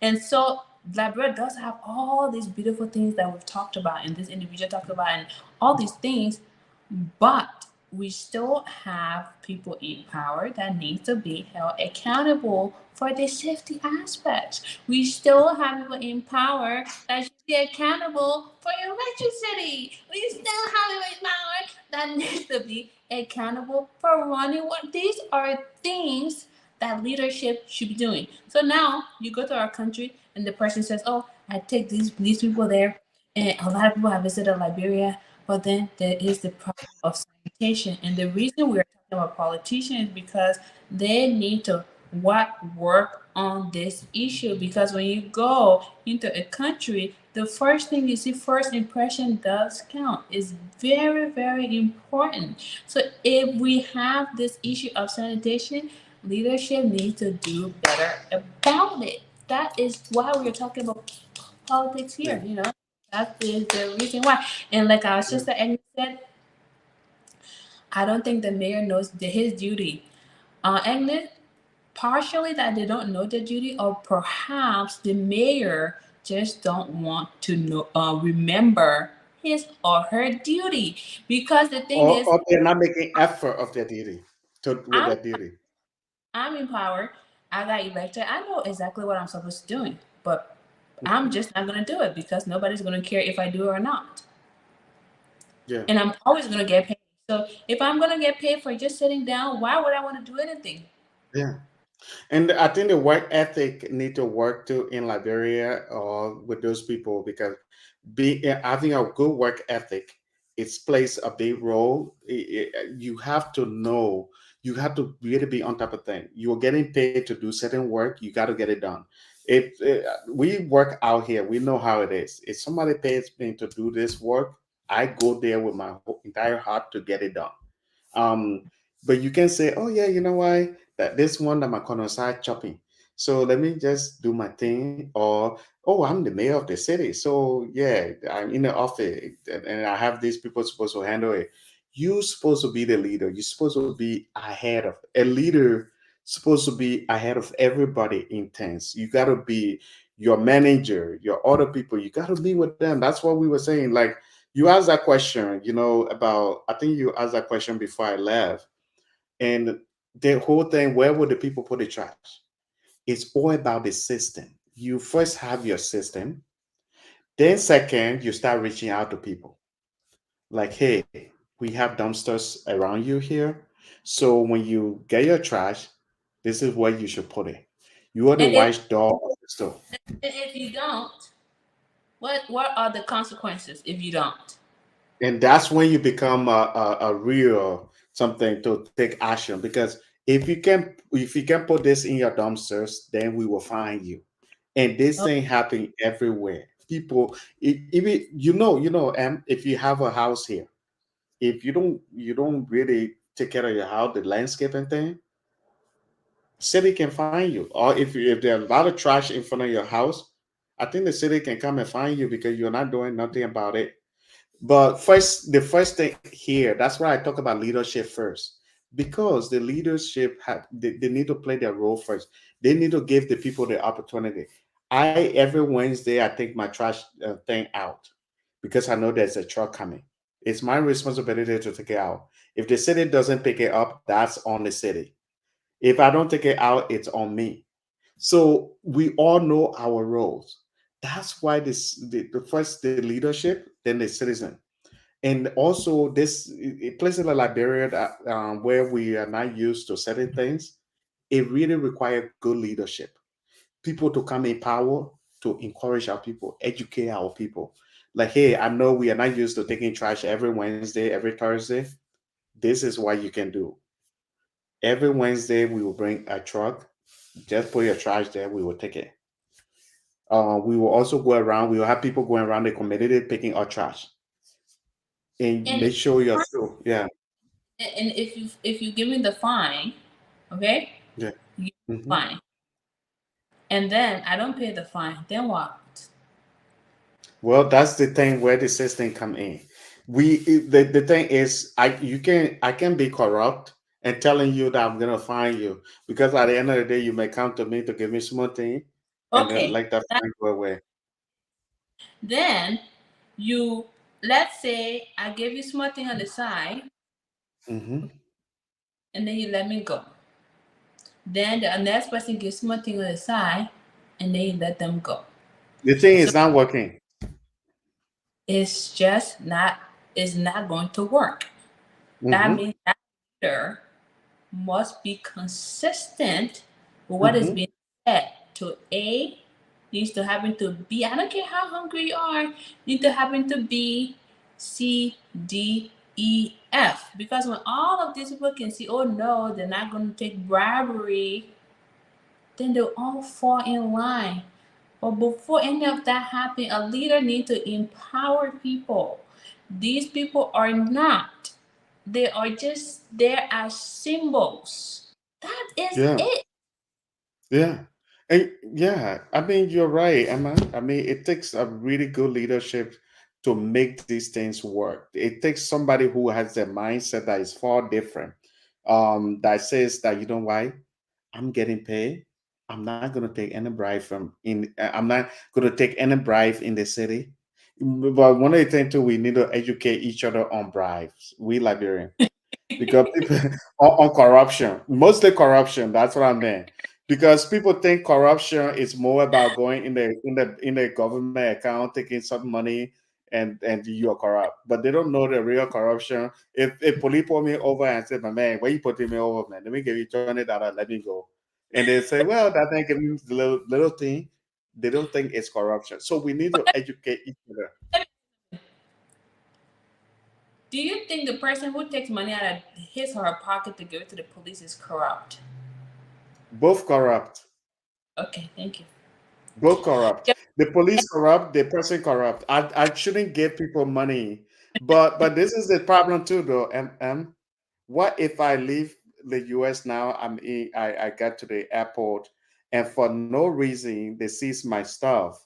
And the only way I can go, they are asking me to give them money, and I can give them money.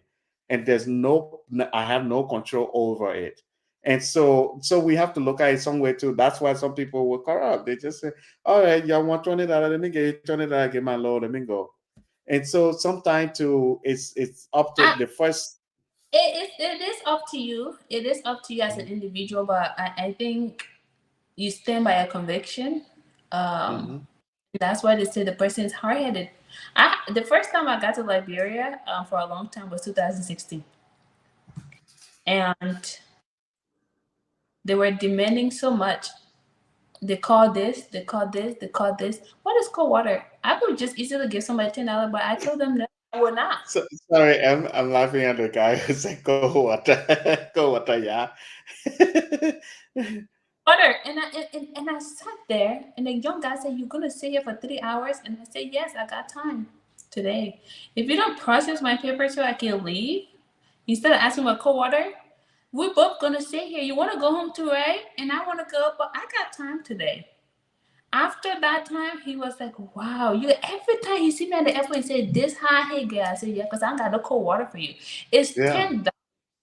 What is $10? I can easily give it, but if you want to be a part of that, then you can give the $10. If you want to yeah, continue, if you want to see somebody is corrupt and you are doing the same thing, then I don't understand what change it is that you're trying to make. And most people could say, "Well, Emma, well, that's not going to make a difference. What you're doing is not going to make a difference," and that's why I tell them, and that's fine. I don't care if you think it's going to make a difference, but my conscience tells me, you know what, it's going to make a difference. And that's all I care about. I can only control what I can do when I go to that airport. Many times, my sister, I can't, I say, "Oh, my sister, I broke. Oh, if I want to tip you because I'm going to give you tip, that is fine. But to require me to give you money to leave, we will both sit. Because I got yeah. time. I really do I have think time. I think I think you're right too. Sometimes we don't need to encourage it, because at the end of the day, but I think generally we need to educate our brothers who Right. are doing the corruption. We need to educate them, because they don't know, they don't really understand corruption. I tell you, they don't understand corruption. And I'm not trying to make Liberia look bad, but I got to be honest with you. I sent a camera equipment to Liberia, and got seized. With all the effort we made to make it better, it still got seized to the place. We sent it through FedEx. It reached Monrovia. Then they sent it back to the airport for whatever reason, because they said that, oh, it's a camera, it weighs everything. I'm like, okay, we pay for all of that weight thing that make it legal for us to send it. So what's the problem here? Then the guy told my guy, said, get on the motorbike, wait for us on the highway, and we will meet you there. And the guy, I'm like, wow, this is so. I mean, we have to talk about some of these things too. To be honest with you, we have to, Go so that people can stop. And but I think generally we need to educate people on corruption, because I can walk up to a person office. I'm not saying president or whoever office, and say, oh, I'm here. I want to meet you. I know you're the leader of their county or their country, but I get more thing for you. Let me get buy you cold water. I want to be your friend. I go and give you some money, Emma. The first time I give you a little money. and it's cool. There's no strings attached. Then the next time I tell you, oh, you're my friend. I want to help you take your child to America to send it to school, and I take your child. Now I'm going towards something because all the things I'm doing, you are accepting them, and the next thing I know, you know what happened? I'm asking you, oh, I'm bringing my company to Liberia. I know you have a big contract going on. You are my friend. How about you give me the contract?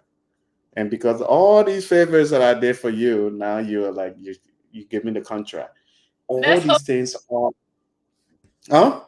Let's hope you don't think I would do that. But I know you're giving No, examples. no, not you. I'm just giving. I'm just no. You high headed Emma. That I know you. You love your country. You eat, sleep, drain Liberia. You'll never do that for sure. But I'm just giving example how these people become corrupt without realizing they are corrupt. Yeah, the corruption, it doesn't start with you going to a bank account and taking money. It's more about somebody coming to you and say, "Let me give you $25,000. I'll buy you cold water," and you think it's okay as long as you are not getting it from the government account. And corruption is happening everywhere. The same way people pull people over and they say, "Hey man, let me give you $20. Let me go." That policeman just corrupt without him realizing. Absolutely. Yeah, Absolutely. because out here when the police pull you over, he either let you go or give you ticket.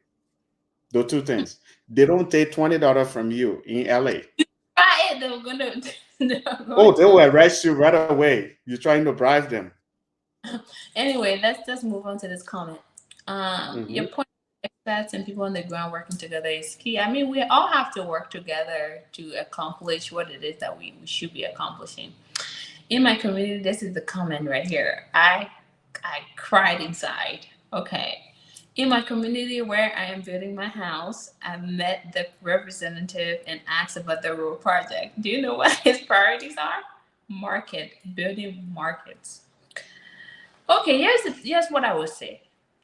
So maybe on that representative agenda, they need a market space. Okay, maybe below their top priority based on maybe budget or abilities, market is what they can build, and then roads maybe become a third priority because it may be huge in terms of the budget.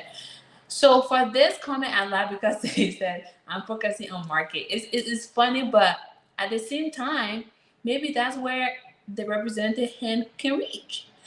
But now maybe the representative could have explained to you further that okay, to even do a tar roll 1 kilometer is $1 million. We don't have that, and therefore this is the budget we have. So market is the priority. But this is we can discuss this as community to see how best we can develop the role. That would be much of a better explanation than to say my priority is just market. Okay. Which comment are you reading? This is the comment right here. It says, Oh, yeah, okay. the community represented, In my community where. that Okay. their priority is just building markets. So yeah, maybe the people within the community say, we don't have markets around here, so therefore this need to be a priority, and or the budget doesn't support the vision because sometimes you can have a vision, but you need things that will make the vision come to life. Sometimes people, finances, time, or perhaps even the geographical location to help you achieve that. So for this instant, even though it's funny, there could be other competing priorities. Let's see. I'm only prioritizing building markets, my dear. That is still fun. Okay. Hey there, watching from Abuja, Nigeria. When the Nigeria. country is unaccountable, the people adapt the same. Yeah. Look at Ghana, for example. Jerry Rowan set an excellent example for his people. Um, Yep. to Jay Rowland, Ghanaians are now known to be one of the most disciplined people in Africa. All right. There's a I reason why the country is going well. it's a moving forward. It's moving forward. Yeah, I mean, some Ghanaians still do complain about their leadership, but if you look, you're looking at some things from the outside, you see there's some progress from where it was 10 years ago to where it is now. there is progress, and we're not saying this to just always compare, compare, compare, but we're saying this because our the oldest republic, okay, and most of the contributions are coming from the people from there, and therefore you want to model after positivity, not necessarily so what the person is doing wrong now you want to copy it there. If a country next to you is doing well and doing better, and because their citizens are involved, do the same thing. If the government of that specific country they are doing well, not to say corruption is not in Ghana as well, then you model after that. You see how you can be better for your own country and you be a patriot. Anyway, this Agnes person just made me laugh. Putting people in the street to clean just for a program is not. It's not the answer to keeping the city clean. Accountability is needed for every landlord who has tenant to provide places for trash. If you do that just to walk one day and then tomorrow come you don't do that, then you just have a wound. You put a band-aid, it's not gonna heal because that's you're just covering it up. So you're trying to do all this walking the street and talking to you're not, cleaning, or it's not consistent, then you're not solving the issue. So people need to be accountable, even the landlord. Thank you, But Lanford. I messed up your name, and I know I'm not gonna get an end of this with this woman. okay, is there any recycling company in Liberia? Not that I know of. They do have small little companies that are collecting trash. But my thing with waste management is this: you have dump sites, okay? But it's not a problem. Dump sites cannot be the issue. How do we convert this trash into something sustainable? Is the problem that needs to be solved. This is the problem that needs to be solved because everyone's getting the trash and dumping it. But are we using the food items for, let's say, agriculture purposes? Are we using the plastic for, in turning some of the trash items to renewable, to energy? Are we doing any of that? Are we taking some of these items here, taking it to where it needs to be fixed and repaired and be poured out? What are we doing with this trash? We are just piling and piling. But if we have like a recycling center, people in the communities will be encouraged. Even in the US here, people keep their bottles because when they take it to the recycling center, there's an incentive. Not only that I drank my water, but when I take my water bottle, I get something in return.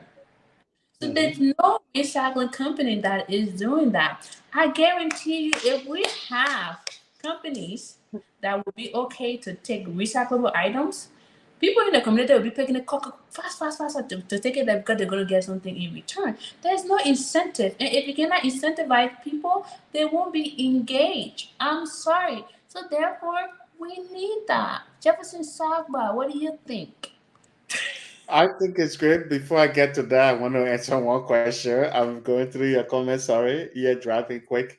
No, Kwame Opa Weeks is not her father, not my father either.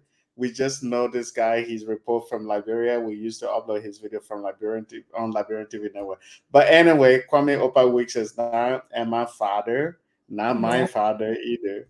Yeah. So, but anyway, yeah. That was funny though. And no, none that I know of. Bobby, hello, Bobby. How are you, my dear? We're moving all the way. There is a way to turn the trash into bricks of concrete to fix roads. Asphalt is very expensive, like I mentioned here. 1 kilometer of a road project is $1 million. So now you go to a second kilometer.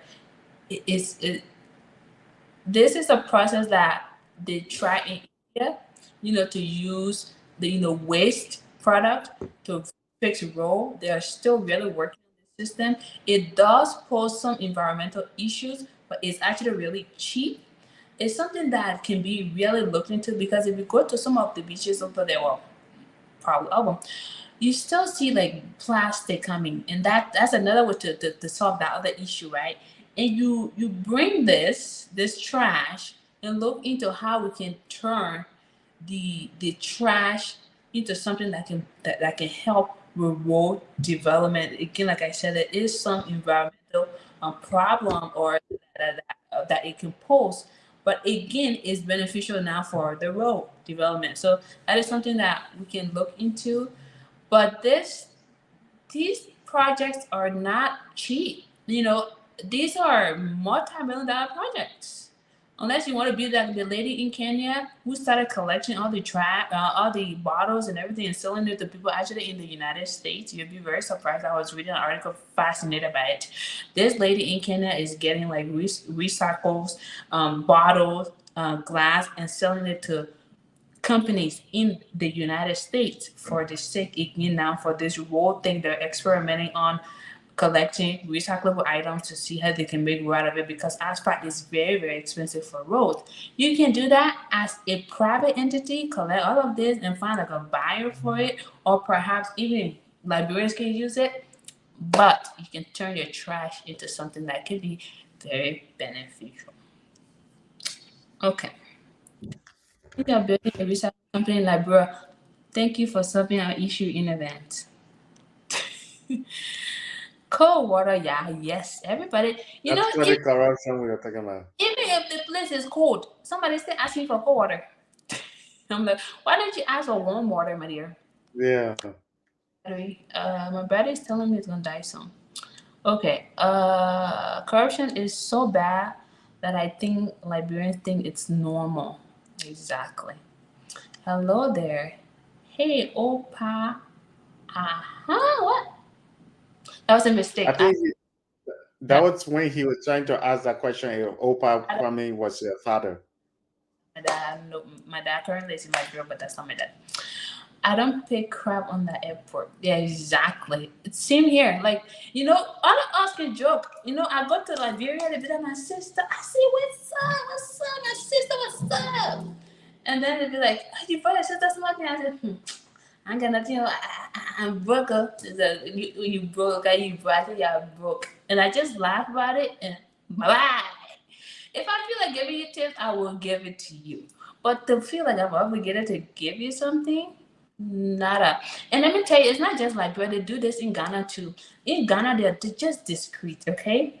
You will check in at the airport in Ghana, everything, immigration, and then as you're coming, the immigration officer says, oh, my sister, do you have something? I said, oh, no, Charlie, I don't have. I don't have. They're like, oh, are you sure? I said, no, yeah, I'm sure. They do that all the time, but you don't have no obligation to They give don't it. seize your stuff, huh? They don't see your stuff, but they try to hold it and try to like say, "Oh, there's something in there." I can give it. I can give it to them. They be like, "Look at me, like, I guess so." Mhm. I do not have nada, nada. Okay. Hey. Okay. So, but let's see. But it's no different from Liberia exploiting the country and its people of their own personal gains. Yeah, exactly. It's no different. Like I said, in order for any of this to work, we need to be 50-50. And now I'm going to change my camera around because this thing needs to charge a little bit. Um, Corruption. So where the road to go to that market? The market the person wants to build. Maybe That majority of was the people, funny. his target audience don't even have cars, so they don't even need to drive. Hold on, guys. Let me put this on charge. You plugging a charger in. Huh? Yeah, I'm putting my You charger. plugging a charger in. Yeah, sure. Whatever. Anyway, so we're at the road to go to the market. So the person who wants to prioritize the market, she wants to know what are the roads that the people are going to drive through to go to that market, and that's what I was saying. Maybe his the audience that he's targeting are primarily people without vehicles nor bikes, so they will definitely be walking to the market. Um, I don't know. I don't know this community. I'm just speaking out of. Landfords are from Hopper. Yeah, now Ciao. I know. I will never call you landlord again. Sorry. Mhm. Hello, my half sister. Anyway, is Oprah with your father? Absolutely not. Do we have a minister in the country? I believe so. There's a country that makes recycling machine that work like reverse vending machines. It gives you change for your trash on the spot. Franchising. You guys will me to that. If they have companies that do that, if the franchise bring out to Liberia, we move. Um, of course, it would need to be collected and then taken to a recycling center. Absolutely. Hello. Why? Of course I am. So anyway, anything to add? Anything else to add, Jefferson? As some of these comments are just really they crack me up. No, I think the comments were funny. I'm just sitting here feeling guilty with my new best friend, the Lanford that I call landlord, and I think that's something I have to think about. You have me, you have me sitting here feeling guilty. Can you say something at least, Lanford, to say, yeah, I understand Jefferson. You know what you're talking about. You're not here school fee with donor. Pepekala. Now I have to go home tonight. I have to be home tonight, turning all on the bed. I feel landlord. I feel landlord. But anyway, I think generally we Liberians, I think two things that we need to focus on, especially when you are, if especially if you're somebody who is elected or appointed. I think there are two things. Their business, Michael, their business. It's okay, my dear. I understand. Thank you, Lamford. You're the best person. You're my new best friend, just so we know that. Am I cracking up over there? But I cannot. No, I really cannot. Michael, you make it things worse for me. I say my landlord. That is it. You know you didn't say that. You're just making me feel better, Michael. But anyway, over all that, I think there are two things that we need to focus on. We Liberian. Just stop this thing, man. Yeah, I need to talk.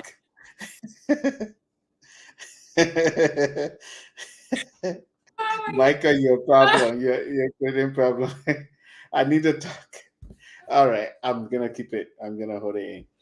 I think we Liberians need to focus on few things, especially when you are elected or appointed.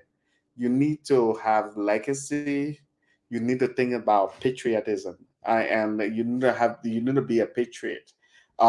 Keep in mind that when you are elected or appointed, you are there. You are actually there to serve the people, not to be served.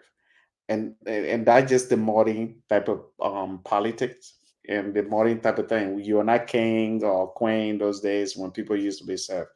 You are there to do good job. And we Liberian need to keep in mind that when you're elected or appointed, know that we are not way behind anymore. What are you laughing at? You're laughing at something. I think the landlord and landlord thing killing you. What am I laughing about? Oh? Anyway, go ahead, please. Yeah. So we have to keep in mind that other countries are moving on. They are in modern time and they are really improving. I mean, Liberia need to be out there. We don't need to be in the 1800 anymore. People showering in buckets and all of that. We need to really improve our country so that when people come there, they can have great time. They don't have to say, "Oh, Liberia is my place where I can just kind of do non-profit work." But Ghana is the place that I can go and have fun. I can spend all my money. Liberia should be that country where people come in and spend money and doing other things. They can do non-profit thing there. So I think Liberia in general, it's all start with the leadership, but we too as a citizen play our part. And at the same time, no matter which political party you are going for, you also need to keep in mind that once that election is over, try to do your best. Like try to, even if a person is president or representative or senator, let's try to work with them in whatever way we can. If I go to a county in Liberia, what I don't like the leadership there, I will try my best to try to connect with them and not bring politics into it. Oh, I'm from this party, I'm from that party. I'm not gonna do that. I'm gonna come there and say, you know why? We all are from the county. We all need to work together and make this work. So I think these are some of the things that we really need to work on to make our country better. Um, we really need to work hard. We need to found that thing, the unity. We can have our differences. We can criticize each other. You can criticize this person, that person. By the end of the day, we need to find that common ground to make the country better. If other people can see our country, we can also let's try to see our country for real and promote Liberia. Let's try to compete with other countries. Even I could say that, you know what, I want Liberia to be more than the United States. And you have to think big in life. You have to be the head, not the tail. That's the mindset that I have as a person, and I think that's the mindset we need to have to make our country better. When you think about Liberia, don't always say, "Oh yeah, Liberia is we are looking for international community." We African need to stop begging and focus on doing something that where other people can get from us too. Um, so yeah, Emma, that's just all I want to say. Liberia, we have a beautiful country. We just need to make this work. I think a few months ago I said it. I met another woman who actually was born in Liberia. She left the country, a white woman. I think I told Stefan that too. A white woman that was born in Liberia. She left the country when she was 2 years old. But that lady, she said, if she was given the opportunity to be a citizen in Africa, she would be a Liberian citizen, no doubt. And Stephanie and I, we talk about that on my channel. And it was when the lady started telling me how proud she was to be a Liberian, even though Liberian didn't recognize her, she hasn't gone back. And I was really surprised. And I took picture with her at that time too. That was a long time. I think about a few months back. And this lady, she was so happy to be part of Liberia. She was like, man, that country is so beautiful. My parents shared pictures with me, even these up to now, because she was born there a long time ago, and they came to the U.S. And she said up to now, her parent would share picture with her, Hotel Africa, to go hotels, all these things that used to. She said Liberia was a country that many people used to go to. Ghana, nobody knew Ghana at that level, at this level that Ghana is in now, but Liberia was a country at the time. Everybody want to go to Liberia. Liberia was like little America, where everybody want to come to America. Liberia was like that. So when that lady was telling me all of that, I was just so much happy for her. I was so proud to be a Liberian too. We Liberians need to see this and just put a lot of effort into that. We can, like I mentioned many times, we can, have our political differences, different parties and stuff. By the end of the day, we are all Liberian. That's one good thing. One of the good things I like about the new generation of Africa is that we don't like well, mostly Liberia. Let me just say Liberia. The good thing I like about the new generation of Liberia is that the issue that our family, our grandparents used to have, we are not having those. Where it used to be tribalism. Emma is from Grand Cru, I'm from Grand Jide. We seeing each other like different tribe. We don't do that. I talk to Emma like she's Liberian. I talk to other people, Stefan, Paul, all these people. We are all Liberian, and that's a good thing. Now all we have to do is to unite, and the people back home too need to unite and put their differences aside.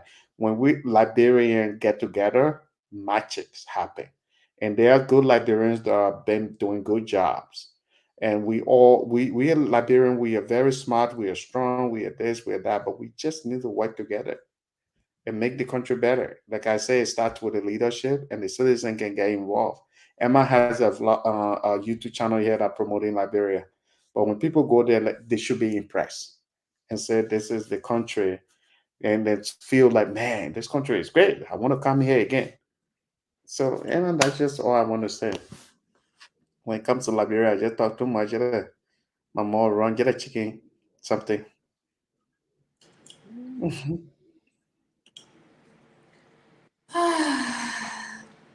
Now that I'm done laughing, let's get serious. Hmm. With the whole landlord thing. I take your sentiments as they are, and uh,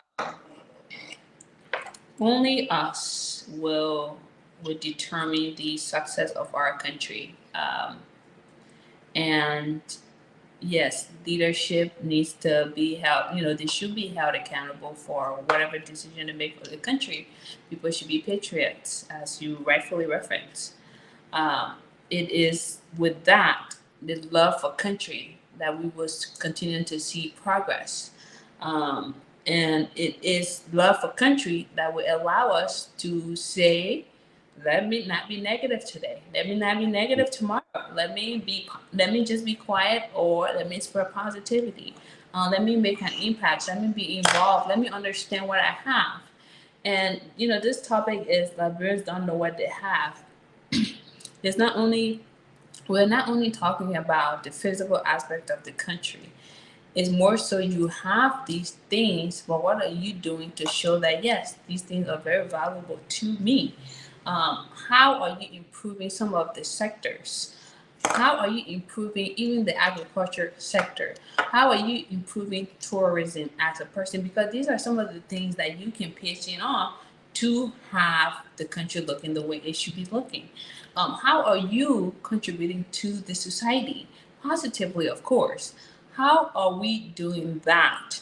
Um, sites like Harper, Maryland, and it's not because I'm from there, but if you look at the Maryland County, you see the beauty, specifically those who are like into tourism or like to travel. And if you see Harper, Maryland, and how beautiful it is, you can make comparison to other places. The natural beauty is there, everything is there, but it is very underdeveloped.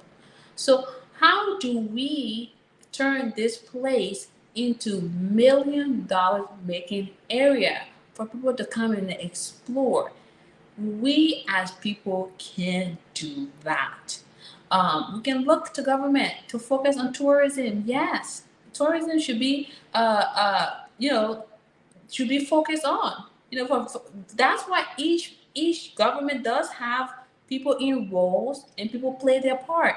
So a person who has their obligation to showcase the country should prioritize some of these areas. Should mobilize with people who have interest in these areas so they can make the area look popular, or perhaps make it look nice to where others will be attracted to go there, and in essence bring more money to the country.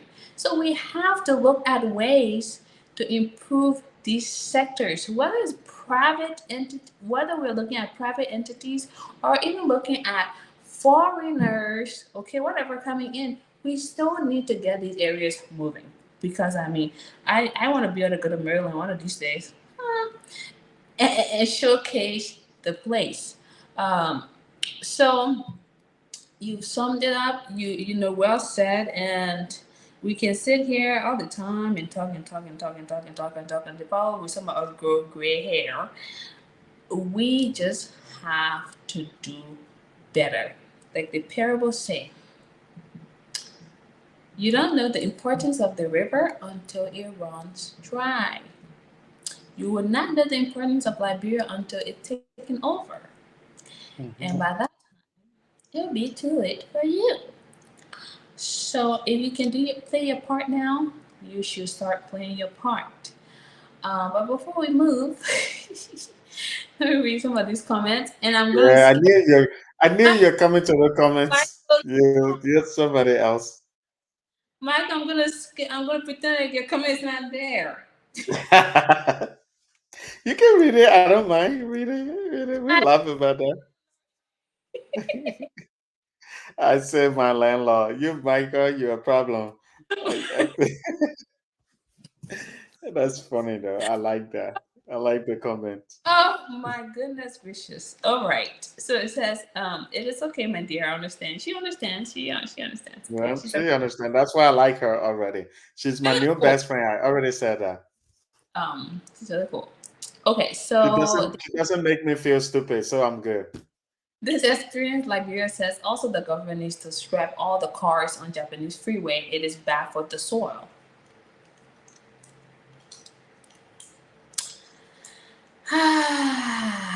No, that I Japanese don't freeway. know. Hmm.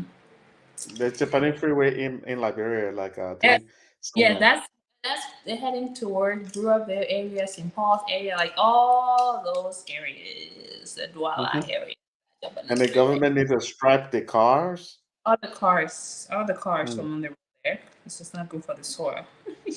I see. All right, let's see here. Zawadi, how can we get this keke and prepare what from the road? From the road. My, Well, my My thing is, if you look at keke and motorcycle, that's their way of living, right? That's what hmm, brings money to them. I think what needs to happen, there needs to be regulations and follow through with whatever the regulations may be. So, for example, if you have keke on this lane right here, and you have bike lanes in the United States, you need to enforce that this is where keke drivers should be. hmm, Because what they do, they took over all the roles. And sometimes they even go here, they go here, they go here, they go here. You get dizzy. So it needs to be said, and it should be put in place that career drivers need to be what? Right on the left hand side or whatever it is. And it should be a follow through. When I was in that country in 2016, let me tell you guys this. I'm not Ellen's fan by any chance. I am not. I'm not Joey. I don't support any political party at all. But when I was in Liberia 2016, bikes, they had their time to be on the street. If they were on the street late, police were after them. And I saw this at first hand. that's what it calls system. I saw this at first hand. Those guys who were riding bikes, whenever you say, "Oh, take me here," oh no, we're not supposed to drive at this time. But right now, they can drive 10 o'clock. They can do whatever they want. And keke drivers can be in the lane and go to your lane and then curse you out because they're in your lane. And da, da, da, da. We need a system in place to say y'all need to drive right here. We talk about Rwanda all the time. All people, everyone that ride bikes in Rwanda needs to have a helmet. That is a policy that must be implemented at all times. You can be my uncle, my sister, whatever. You need to wear a helmet if you're there. In this case, drivers need to understand a specific time they need to be on the road where they should be driving, even though they say they cannot go past Painesville, they go past Painesville because what, nobody is there to let them know to turn their butts back. Nobody's there to let them know this is where they need to be driving. And if you don't drive where you need to drive, there needs to be a consequence. Okay, Yeah. so that needs to be taken care of. If we don't have that system in place, my sister, and this landlord, sorry, landlord, we will be moving forward with these cartel drivers. They're very ridiculous, by the way. I don't like them. And it's Yeah. because they have to go for the daily living, and nobody's telling them, hey, you need to be here and right here this way. So that, I think, that's one way. Yeah, with the keke thing too, I think the motorcycle and keke drivers will get off the street when there are good jobs coming into the country, where people feel that they can get good paying job than taking their risk on the street to do motorcycle stuff. I don't think that everybody that does the keke thing like doing it, but there's no jobs. That's how they're But, making their living, but like you mentioned. even if there were jobs, even if there were Yeah. jobs, that doesn't mean that you drive both lanes. Even Yeah. No, no, yeah, that part of it, you're right. if you have thousands of jobs, you will still have people driving keke. Maybe because they Yeah. love it, that's Mm, residual income. It doesn't matter what's there, right? yeah. The truth is the truth. The truth is they can be on the road, they can make the money. But we need to have a system in place where keke drivers cannot drive a certain time. Keke drivers should have their own lane to drive in. Yeah. That's not a hard thing to do because, like I referenced Ellen time, motorcycles cannot be on the street at a certain time. That is Yeah. was the time, and these motorcycle drivers they always follow that. Oh, we can drive at this time Yeah. because somebody was in place to put that system there. And again, Yep. like I said, family is not my auntie. She's not anyone I voted for, whatever I supported. But I'm just telling you, these things were happening during her time. Yeah. Now, it needs to happen also here. Yeah. What happened to So all while the. you're coming, I'll be right back. Okay, I'm running away from landlord. Lanford. stop it. Um, I'm what just joking. all the red lights in the country? Again, that is another thing. I it's with this, everything comes down to leadership. Everything comes down to leadership and accountability. All of these things we're gonna keep naming and naming and naming. At the end of the day, who are the leaders to ensure that these things are in place? Red light, and you if there's a problem with a red light, what happens? Body come and fix it. But if you don't have anyone to monitor to say, okay, this happened, and then now you employ those people to come and fix it, it will just be like that. You're talking about who now? Do we have any investment groups? We do have investment groups. They can be, I think so far, the only investment group that I'm aware of is the one that we put together, is the LIB investment group, and we are mostly focused on resorts. And at this point, we are just working on our one resort project and hoping to build resorts all over the country. And that's the only investment group I am 100% aware of. However, this book right here, this one calendar thing I have right here, I have a whole plan of, I'm sketching out a networking group, and I am just every day taking things apart, trying to put things together to form a networking group. And in essence, when we have this networking group of Liberians or like-minded people, we can form ourselves into rooms and then see how we can get together to make this a little more bigger. Again, like I said, I need to have it well done before I can bring it to all of you. Yeah, to answer your question, there's only one investment group that I am aware of. If you know others, please let me know so we can move. All right. Um, we will continue talking until we get there. Yes, action speaks louder than words. We will talk, but we need to see actions. We need to see things being done. People should be actually accountable for things, and it's better to have a little bit of a step taking than to just stay stagnant. Okay, that's to me that's very important. A little change is better than no change. That's pretty much what I think. But we need to think bigger. We need to have better visions, and we need to be able to execute and find means to do better as people. As people, huh? We need people with a comprehensive plan to develop and create jobs so that we can raise money for more public projects like roads and dams. Absolutely. All of these things that we want requires money. Where is the money? We don't even have factories. We are not producing. If you look at gross domestic product, you will see what when a person said they have a good GDP, is because what they're able to produce within the country. Where are the productions? Where the manufacturing? Where are all of those things? So we become realistic, and some of these can be done by private people, but we're not. We're not doing it, and so it becomes very difficult. And everybody would look to foreign aid because we feel that's the solution. Um, and we move.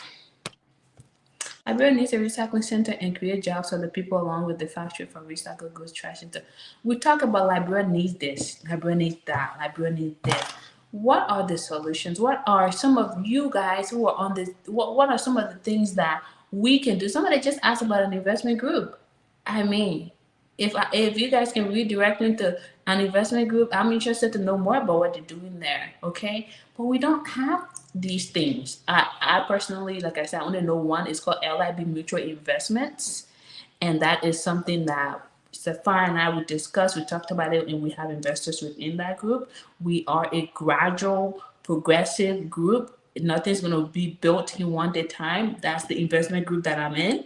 and that's the one that I know about. So if there are other investment groups in our community, please point me to that. But I think that through these groups as well, we can make a difference. Recycling. Liberia needs a recycling center. Who's going to do it? Who's going to bring investors? Who's going to franchise? Who's going to do all of these things? We Yeah. need, but who's coming up with idea?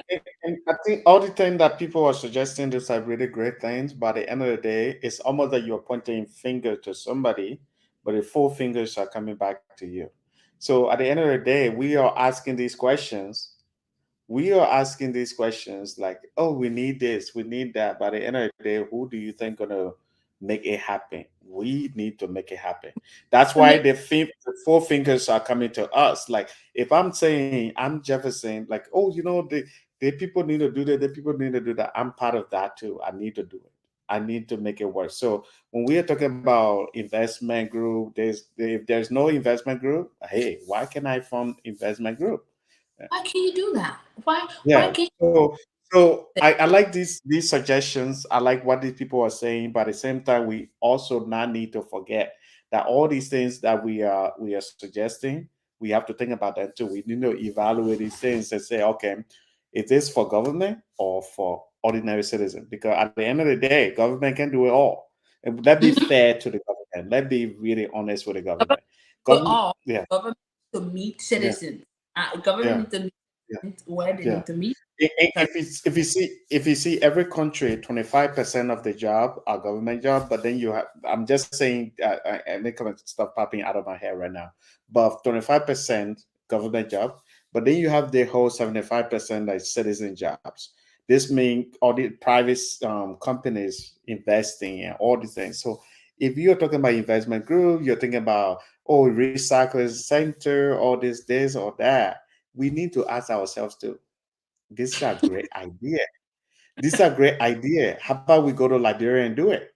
How about we, network with people? What happened? Nothing. Nothing. Yeah. How about we network with people and see how we can make these things happen? So we shouldn't just be asking these questions and thinking that somebody else would do it, because at the end of the day, nobody might do it. Like they say that if you have 20% in a room, and everybody say, "Yeah, we let's do that. That person should do that. That person should do that," and nobody step up to do it. It will never happen.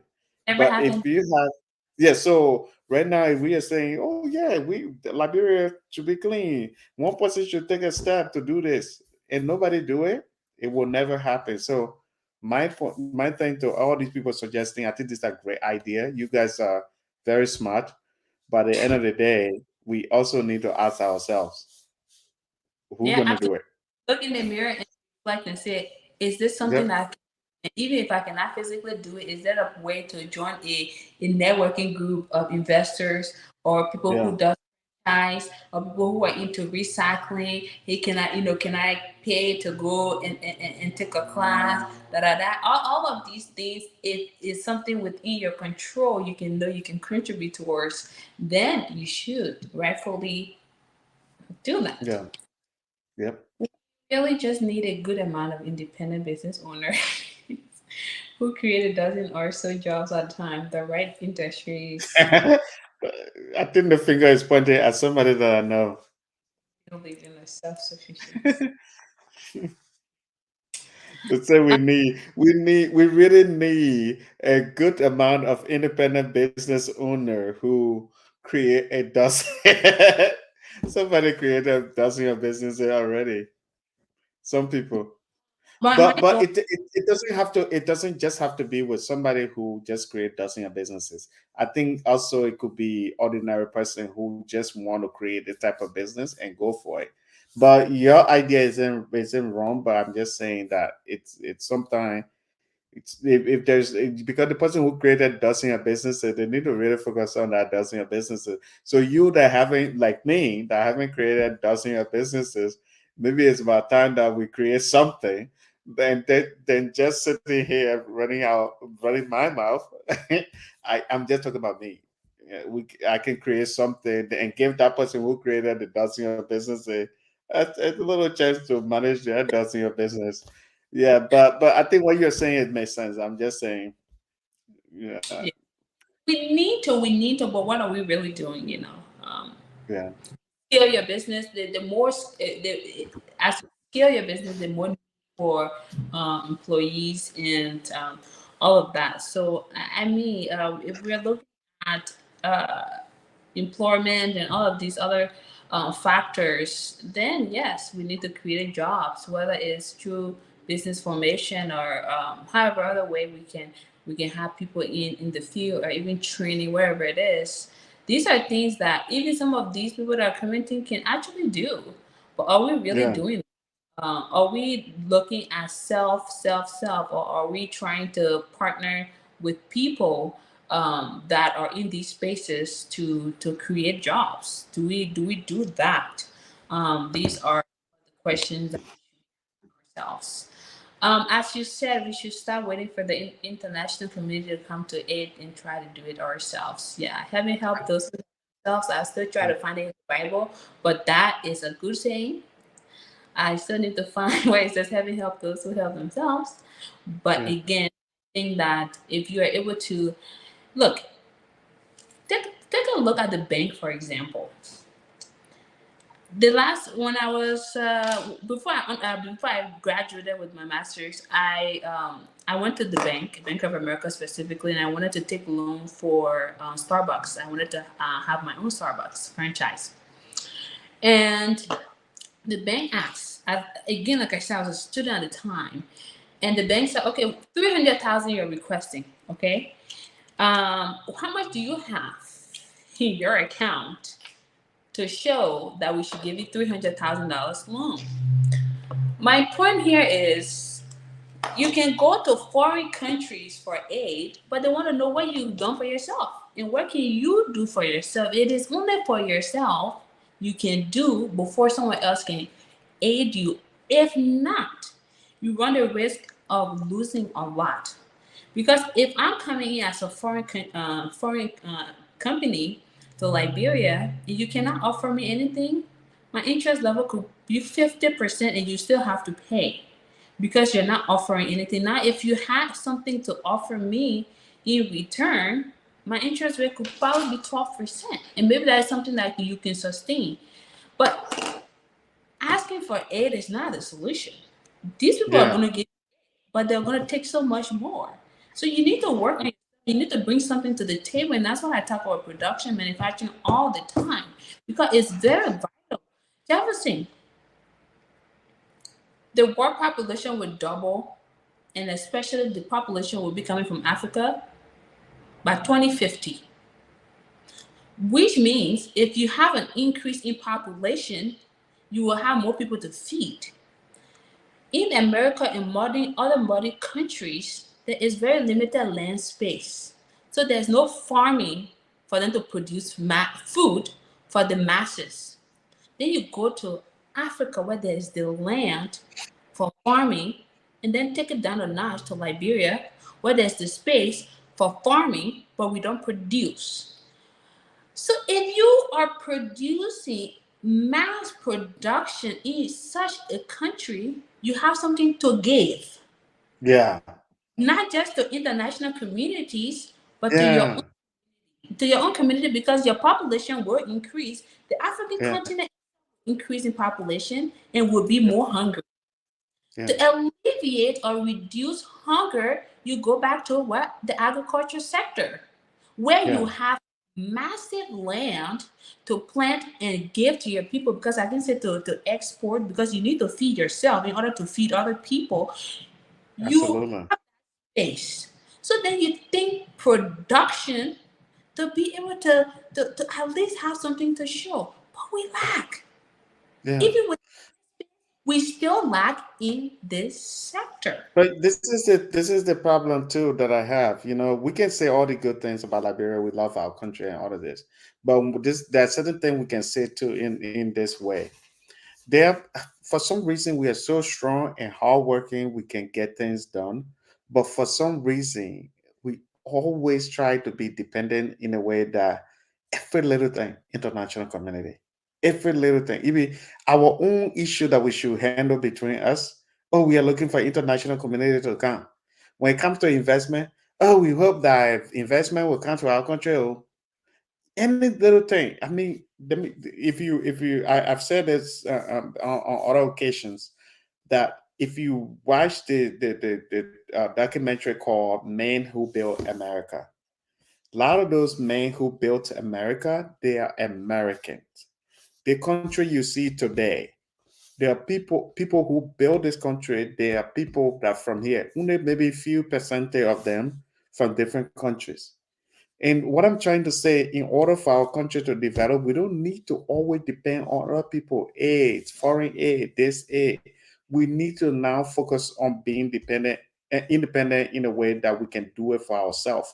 If you watch, there's certain time the U.S. were going through depression, that even J.P. Morgan and other people other people, they went and gave a loan to the U.S. Treasury to boost the economy. What I'm trying to say here, all these countries you are seeing, they went through their struggle, but their people step up, the citizens step up. So instead of us always saying, oh, we hope that investment will come, or we hope international investment will come, we Liberian can be that investment. We need to really work hard to get there, to encourage each other to make these things happen. I mean, when you read the history of things, England, US, Japan, China, you will learn that the citizens do a great job. That's why the guy who I started talking about earlier, he said that one thing he learned, Ghanaians build great houses in Ghana. Nigerians build good houses in Nigeria. But Liberian, when they have little money, they want to invest a lot of money. They take their family out of the country and even investing a lot of money in different country. They make their family stay there. Even a representative will have his entire family living in other country. And I really understood what the guy was saying. We Liberian, we need to really start investing in our country. And when I say we, I'm the number one person on the list. We all need to get involved and really do something in the country, because at the end of the day, this is how Liberia will be developed. It's the whole idea of saying international community will come, the other person will come. Trust me, anyone go into a country that is not Liberian or don't have Liberian tie or don't have interest, 100% interest in Liberia, and only looking at their bottom line. At the end of the day, that's their bottom line they are looking at. They are not going to give your people good salary. They are not going to invest a lot of money in your country. They are there to take the money. And that's what the guy said. A lot of people who cooperate there, they just build kitchen in Liberia. At the end of the day, they get the money out. But if a Liberian like Zawadi M, me, or anybody, Stefan, all the people that we know, were investing in Liberia, they will make sure they give the people rights, they give the people good salary. Um, they will make sure that our people won't be, they will invest their money in the country. I'm sure Zawadi M want to build a house that you see in Bay Air or Beverly Hills. I First of want to build the same thing. first of all, when I'm done, I'm not advertising it on this channel. Yeah. But I want to build a house that I see in Beverly Hills, the luxury house in Liberia, even before the US or in anywhere. Because I know I've seen it, I've been there, I've seen all these things. If you see people that follow me, they know that. But I tell you that it's what we want to do. And so at the end of the day, we Liberians need to just step up to make these things happen. To just not say international investor will come. And if I'm making business in Liberia, I know I will do all that investment. So anyway, I just want to tell people the whole begging thing. Oh, international community will come. We hope that this person can, investment can. Let's stop it. Let's really invest in our own country and make it happen. Country, because that is the only way you get respect. Yep. Hold, Yep. try to feed your own people, you get respect that way. You can't keep reaching. If you guys listen to the Bible, also said, "Ask and it shall be given, seek and ye shall find, knock the door shall be open." Stop trying to Mhm. do to appease. Have to really take care of yourself, you guys. Stop looking into the international community for Mm-hmm. we really can do better. And I talk about the agricultural sector for so many reasons. Like you see, companies are leaving the U.S., the UK, wherever it is, they're leaving to go to Africa Mm-hmm. because what make take advantage of what is there, and we are already there. We already have this space, and I keep telling you guys, because as an investor in vertical farming, I invest in aquaponics in the United States, but partially because they're into vertical farming because they don't have the land space to farm for food. So they are going into like greenhouses and trying to plant food inside. And if you look at a place like Africa that has such huge land space, that's a place people can go and plant food. But when the people in Africa are not taking advantage of that, well, those foreign companies now are going to come and tell you exactly how to take advantage of your land. So it's Yeah. there. We really need to do better with the production aspect. But let me move on to this person's comment, just because my dad is actually going to Kipamas next week. Kipamas can be a major travel destination. It is gorgeous, beautiful, and beautiful. And I really wish that Yeah, I think you're talking like Trump now. It's great. It's it's beautiful. It's amazing.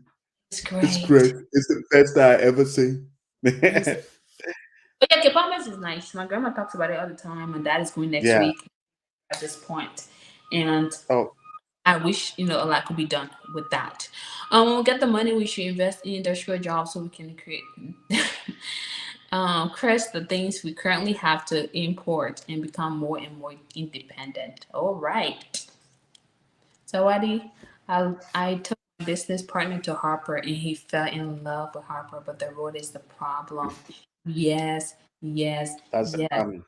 Oh, what a beauty in Harper. What a beauty. But then there is the barrier to entry. How to get there is the road. That's. I think I mentioned that earlier. The guy that I told you about, he said that It's the road. And I we are hope in we 2023 and the road become its problem.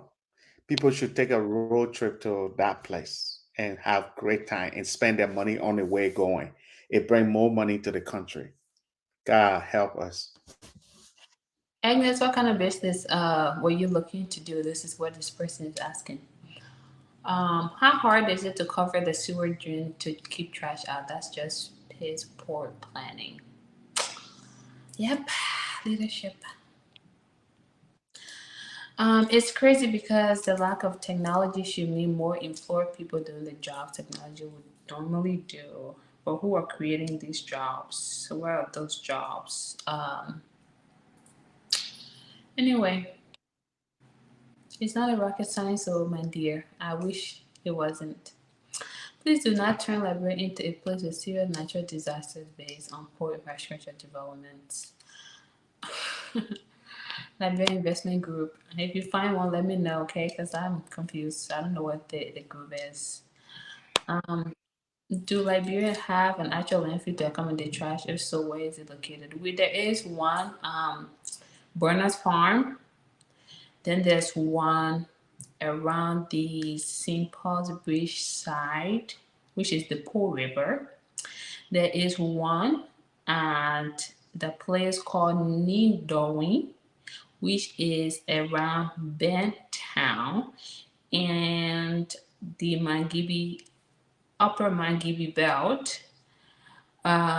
Those are the four landfills that I know. I have to close my eyes because then I have to recall accordingly. Um, but when you pile things, that's not the solution. LIB Mutual Investments, yes, that is an investment group. We have 20 individuals in that group. We have a guy from Greece. He probably watch my channel. He's probably on here. We have one, two, three, four Americans in there. I mean, then we have the rest Liberian in there. So yes, there's an LIB Mutual Investment Group. It does exist. We don't need to publicize everything we do. But you guys better believe we have a movement on our hand. and we moved. So, as a Liberian who cares, I'll ask you a question. What do you get? What's it about? What's the group about? Investing in Liberia? Yes, LIB Mutual Investment Group was the group founded last year, and the goal was to recruit 20 like minded investors to come together to primarily invest in Liberia in the area of real estate, hospitality. So, our primary objective now, as we speak, is to build accommodations that is similar to resorts but for short term and or long term, we saw during COVID time, hospitality industry went down. So this way, when we form our resorts, it's not only for tourism, but it can be converted into short term, long term. And that's the real estate piece we're talking about. Within this investment group, we're not only going to be building resorts, but we are looking into the real estate space. But those are the primary objectives of our investment group. It could always turn into something else, but we've already have a defined objective. So we move. I rest my case. Do you have any questions? Further questions? I'm okay. Okay. It says a dozen jobs at a time, not a dozen businesses. Sure. We all we have is needs. Yeah, we sure do. So Nigerians are leaving the overpopulated country and flocking to Liberia. Yeah, it's true. Yeah, no one is paying attention to it. Not to mention the drugs that they are also bringing into the country. You know what? I was having this conversation with somebody the other day, and I was like, okay, so what is the police doing about this? You know, coming from their very overpopulated country to go to Liberia. I mean, if you can come into a country and help with growth, I don't mind. I don't care. But at the same time, if you're coming in there, and again, I'm not saying all the Nigerian, but yes, majority of them are coming there bringing drugs into the country, and something really needs to be done about it. And I'm glad somebody talked, somebody raised this concern here. Um, yeah, they should do something about it because Ghanaians now too are watching Nigerians coming from Nigeria and bringing other things to Ghana. And so, and again, since I was in Ghana for a couple of weeks, a month or so, and I saw on local TV, we've arrested these Nigerians who came here. And this is not a war. I'm not starting a war. I'm just reading this comment because really this is something that I'm very passionate about. Coming into Liberia and bringing drugs, and not much is being done about it, is something that needs to be addressed. Actually, they really need to address that. Okay, we move. Rich people build countries through this. Most people just live life until some ambitious person with a plan of society gives them something new to do. Okay, sounds good. It's beyond the average person to take on the task of nation building from poverty. We will be asking something of ourselves that no other people have done. Actually, I would like to have a longer conversation about that, but since I don't have time, I won't. And I will just keep this comment for another segment. But I keep that in mind. Even our family have one person, they would not try to do something for themselves. Instead, they would try to break that person down. Well, then, like I said the other day, if we continue to enable our family, Jefferson, if you continue to feed your family back on you, Jefferson, how would they learn to feed themselves? To say, that's the problem. That's why I believe in the number one saying. If you give a man a fish, he will always want fish. But if you teach a man how to fish, he will always find his own fish. So I believe in that number one. That's why everybody back home they know that if you want something from me, I'll Yep, put you to work. yep. Yeah. Even my little sister Patricia, you know her. She for sure they will have to work for everything she earned from me. So I think that's the thing. If you're giving people things, they will just rely on you. But if you teach them how to make it work, yeah. If you don't want to do things for me, yeah, then you're not getting nothing. Nothing. Nothing. Yeah. So did I answer your question? You did. I think somebody made this comment. I've said to people on this channel, I've only sent my dad money 2 times in his whole entire life of being in Liberia, and somebody thought I was kidding, and I am not. Because at the end of the day, if I drop, I drop. And I can only empower people, my family members, to do things for themselves. But I cannot take you to the creek and give you water to drink. You better, when I Yeah, take you to yeah, water yeah, to drink, yeah. I and my family I members like. money. I like That you. You see, let me tell you this though. I like family member that come to me and say, you know why? I'm trying to work on this. What's your suggestion? I'm Mhm. trying to do this business. How about if you want to invest? I'm really serious about it. How about you give me something? Let me scale the business. I have the business already going. I've been doing it for 6 years. And can you put small money in it so I can even make it bigger? And I made research and learned that this person had, the person been doing this business for this long, that it's encouraging. But somebody coming to my house every time, oh, my brother, I don't get nothing. Oh, please help me. Oh, and it becomes a consistent thing. The first time I help you, second time it like that over and over. I think that become for me is not something that I encouraged. But somebody who need help to move themselves forward and their kids, they are working towards something. Yes, I love that. um, absolutely. The little Yeah, stuff matter and be necessary, but real investment regulations would take us to the level. Yes, regulations would take us to a new height. True, real investments will also take us to a new height. I'm not going to dispute any of those facts. Um, what's going on with these comments? Damn it. Look like a this. lot of comments. Is that what you mean? Excuse me. Do you think a lot of comments? A lot of comments. Since we Mhm. don't have years for now, we will have to pull our money together. Amen. So why are the focus so much on resources instead of things that are needed in the country?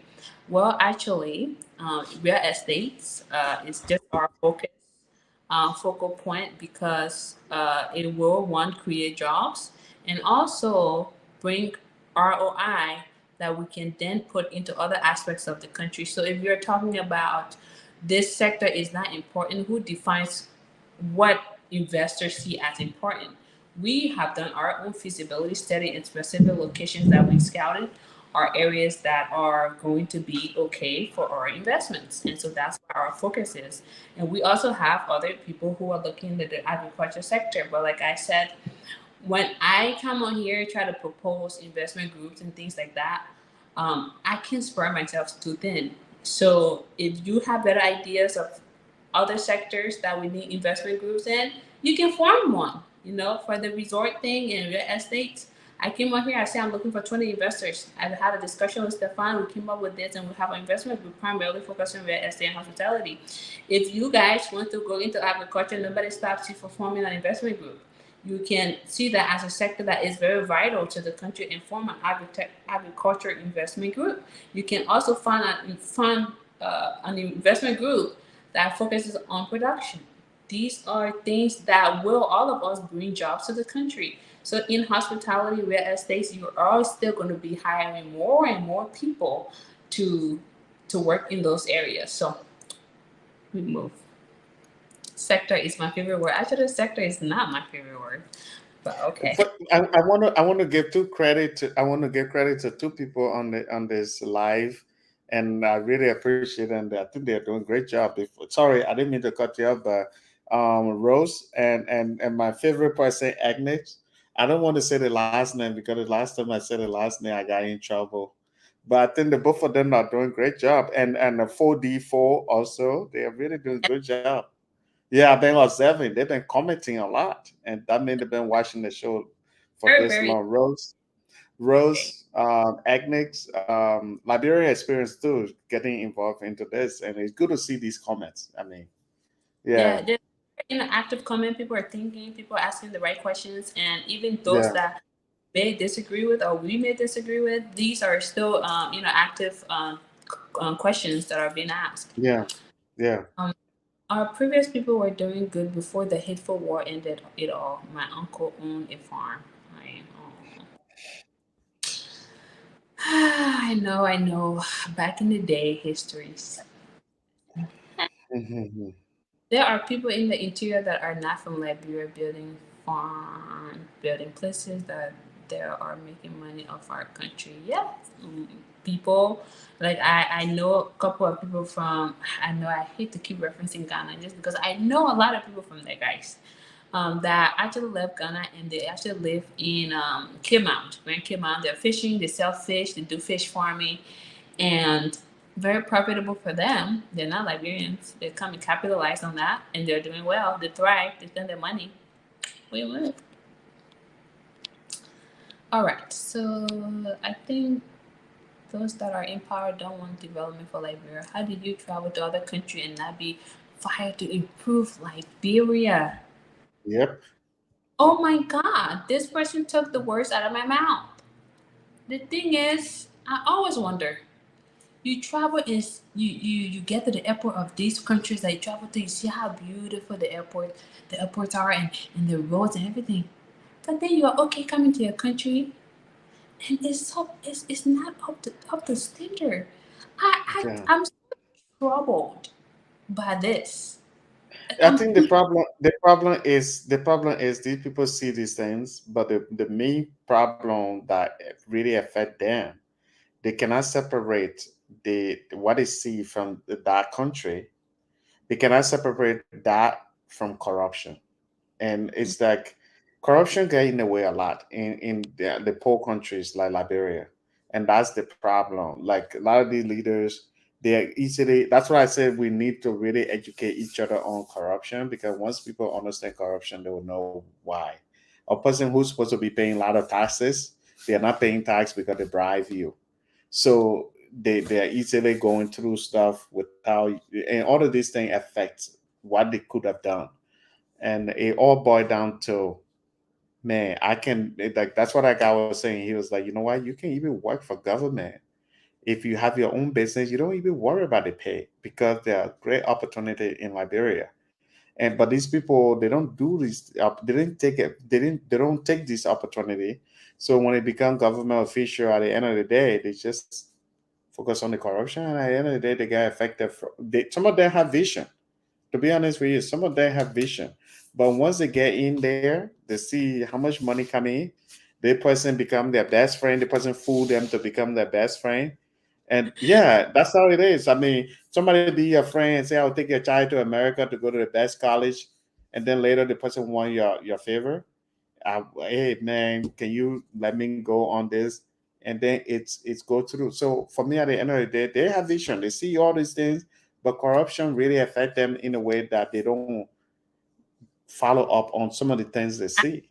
I can drive to my beautiful mansion with lights and water. I don't care for the next person's sad. Yep. Yes, we did it. Yes, Noel, that is what we Liberian would get because we do not want to do farming. We want to be in the city, exactly. I think resorts are one of our strengths. Travel, tourism, fishing, coffee, chocolate should be industry Liberians dominating. Yeah, exactly. Um,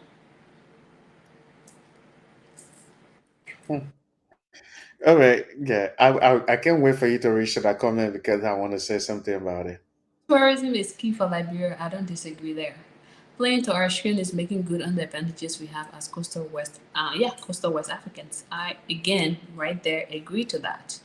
We have it there. Is you know when you have to when you're doing a business you have to do a SWOT analysis, which is looking at your strengths, your weaknesses, your opportunity, your threats. You see your weak your strength. You capitalize on your strength, and then try to see how best you can look at those threats to turn it into opportunities. So if these are the strengths that we have, we should capitalize on it. It doesn't hurt. But my Yeah. God, I get some wine, but I don't want This is the comment. This is the comment that I want to. This is what I want to comment on, if you don't mind. to go ahead. You're the The person said war. I get it. War fought in Liberia, but if you always think about the back to what happened in your past, and not wanting to move forward, you will never move forward, because you'll always be dwelling on that. It's the Rwanda went through even horrible things than us, because Rwanda lost more than, I think, 800,000 people in less than 3 months. But Rwanda is doing great right now. So why we Liberians still, even though our war was longer, but why we Liberians still dwelling on the past? I think the whole war thing as an excuse is shouldn't be excuse. If we were united, if we were patriotic, if we were working for legacy, I think Liberia would be better right now. The war fight in the country, I know. Some of us went through the war, we went through the trauma, but we are out here making life better for ourselves too. People that experienced the war, they left the war, they're still doing good. So dwelling on the past will never take us anywhere. I understand what you are saying, but we shouldn't dwell on that. We should focus on how we can make the country better. We should forget, you can't forget your past, but you can forgive that and move forward and do better. So for me, I understand what you're saying, but let's just move on with life without dwelling on the past. In addition to what you said, healing is not a linear path. You can heal, you come back, you go left, you go right, you go left. You will continue to heal. My dad, as old as he is still healing from the trauma. I was in my mom's tummy belly when the war happened, but I'm still traumatized. Whether you guys believe that or not, the impact they had on a pregnant woman to her child is very evident. However, you identify what has happened Yep. and you still move forward. That doesn't Yeah. mean you forget what happened. That doesn't mean you don't go to therapy to help with your trauma. No, no, no, no, Hmm. no. Get that. We understand the war happened. Some people are very still traumatized. That's why when you go to a Liberian market, you say hello to them. Why are you telling me hello? Yeah. It's based response. We understand these things, and I'm not disputing that people are still traumatized. But at what point do we move on? Not Yeah. that yet. At what point do we move on to press forward, to rebuild, to just forge ahead? Or perhaps, are you saying we should sit and reminisce on the war and what happened, and so we don't get out of our miseries? And then what becomes of a person? The only thing that is constant in our lives is the change. So Yeah. we have to change our mindset that yes, dwelling on the war, it happened. It happened. People are It traumatized and happened. people will ever be traumatized.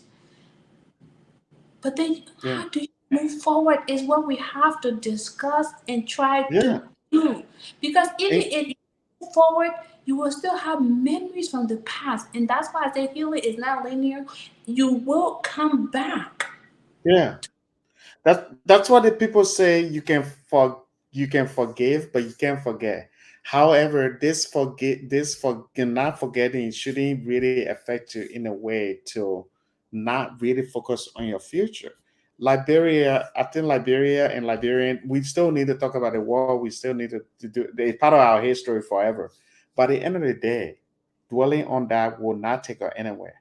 To say, oh, because of the war, because of Ebola, we still need there are countries around us that went through the same. Even that's why I gave example on Rwanda. They went through even tragedy like bigger than Liberia. I mean, the amount of people they lost in short period of time, but they were able to pull all of that together, and now their country is well known as having one of the best role in the country. Africa also went through wars too. Africa is now has one of the best roles in Africa. My point is, I'm not saying people shouldn't focus on the war. They shouldn't say anything about the war, but it's end of the day, we need to move forward. You can always remember your past. You can always have that trauma through about your past. But at the end of the day, you need to still put it together and say, you know why? It happened for a reason. It's about time we move forward. So I just don't want people to just yeah. And heal, we can heal. The Yeah. grieving process will continue to go on with Yeah. all like that experience those things. Yeah. One moment you feel like you're thriving, and the next moment you get firecracker, and you get the fireworks, and you think Yep. it's a, Yep. because you recall that, but then you still try to, you do your best to move on. You're not forgetting. It's not like your wound has healed completely, but you just move forward, and Yeah. that's what. So yeah, Liberia, we experience all these things, and da da da. But how can we rebuild? How can we move forward, knowing that this happened to us? But do we Yeah. want to pass? Then perhaps we just don't want change. You said sector is my favorite word. Perhaps it's my favorite. The what? Somebody was saying sector is my favorite word. That's what I'm saying. Perhaps it's my favorite word. Oh. Well, the point is, you keep repeating the same old mistakes. Yeah. Well, there we go. Um, Hmm. African women have been scrutinized and demonized for the trauma we carry across the world. There is no safe space for Black women. Like, it's such a sad reality. African men don't even think of it. Hmm. Hmm. Like the great Martin Luther King said, just the aspect of being a woman is even looked down upon. So now we're going to talk about the most disrespected person in America, in the whole world, is a Black woman. So, That's true. sometimes I wish I could talk more about them, but I cannot. You can tell, you're the captain of your ship. I think a lot of people are watching. I think that Liberia has to. I think that Liberia has to seriously invest in education. The children are the future of Liberia. If the children are not educated properly, how far do you think Liberia will go? Literacy rate in that country is nowhere to be found. Um, and when people are referencing education, they're not just talking about classroom based education. I think we don't press enough about the importance of common sense. Okay. Hmm. But just leave the aspect of common sense. You have trades, you have vocational, you have all these other things, and by education, even just reading, opening reading rooms, libraries, all of these things help with taking people out of that illiterate category. And yes, we need to educate ourselves, and by education could be even awareness based emotional intelligence. All of these other factors can come into play. So yeah, children are the future, but we need to create that space for them. Sorry, you see, this is what happened when I'm. This is about to be too long. What's that? I tend to get distracted now. Like, real work caused a lot of structural damage, but it's definitely time to move on. The infrastructure might still remind people living there of the war. Yeah. So my question to you is: this person has a point here. Some of those structures that we have there, and perhaps that the people try to rebuild, can be a reminder of what happened.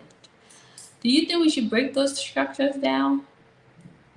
I think when things that will happen, it's part of history forever. Even if you break Mhm. those structures down, it won't change nothing. You'll always remember what happened. Some of us still remember what happened. I mean, we've been through it. We saw it all, and the best way to understand this is to know that it happened for a reason. It's a part of your history, and people had civil war in the US here. They have serious massacre in other countries. These people move on. So at the end of the day, the best way to handle it is to know that it happens. It's something that you had no control over as a person.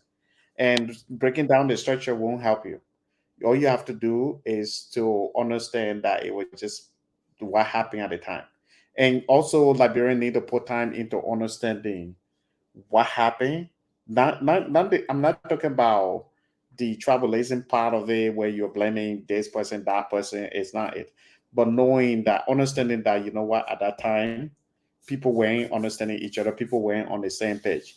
That's why we, the young generation of Liberia, we need to work together and never allow something like that happen. We don't want our children to be affected, and we need to move forward with the country. We can still remember our things that happen in our life, but we need to also respect each other and see, and don't make the mistake that our grandparents made that created all of that. So I think breaking down the structure won't do nothing. Won't do anything.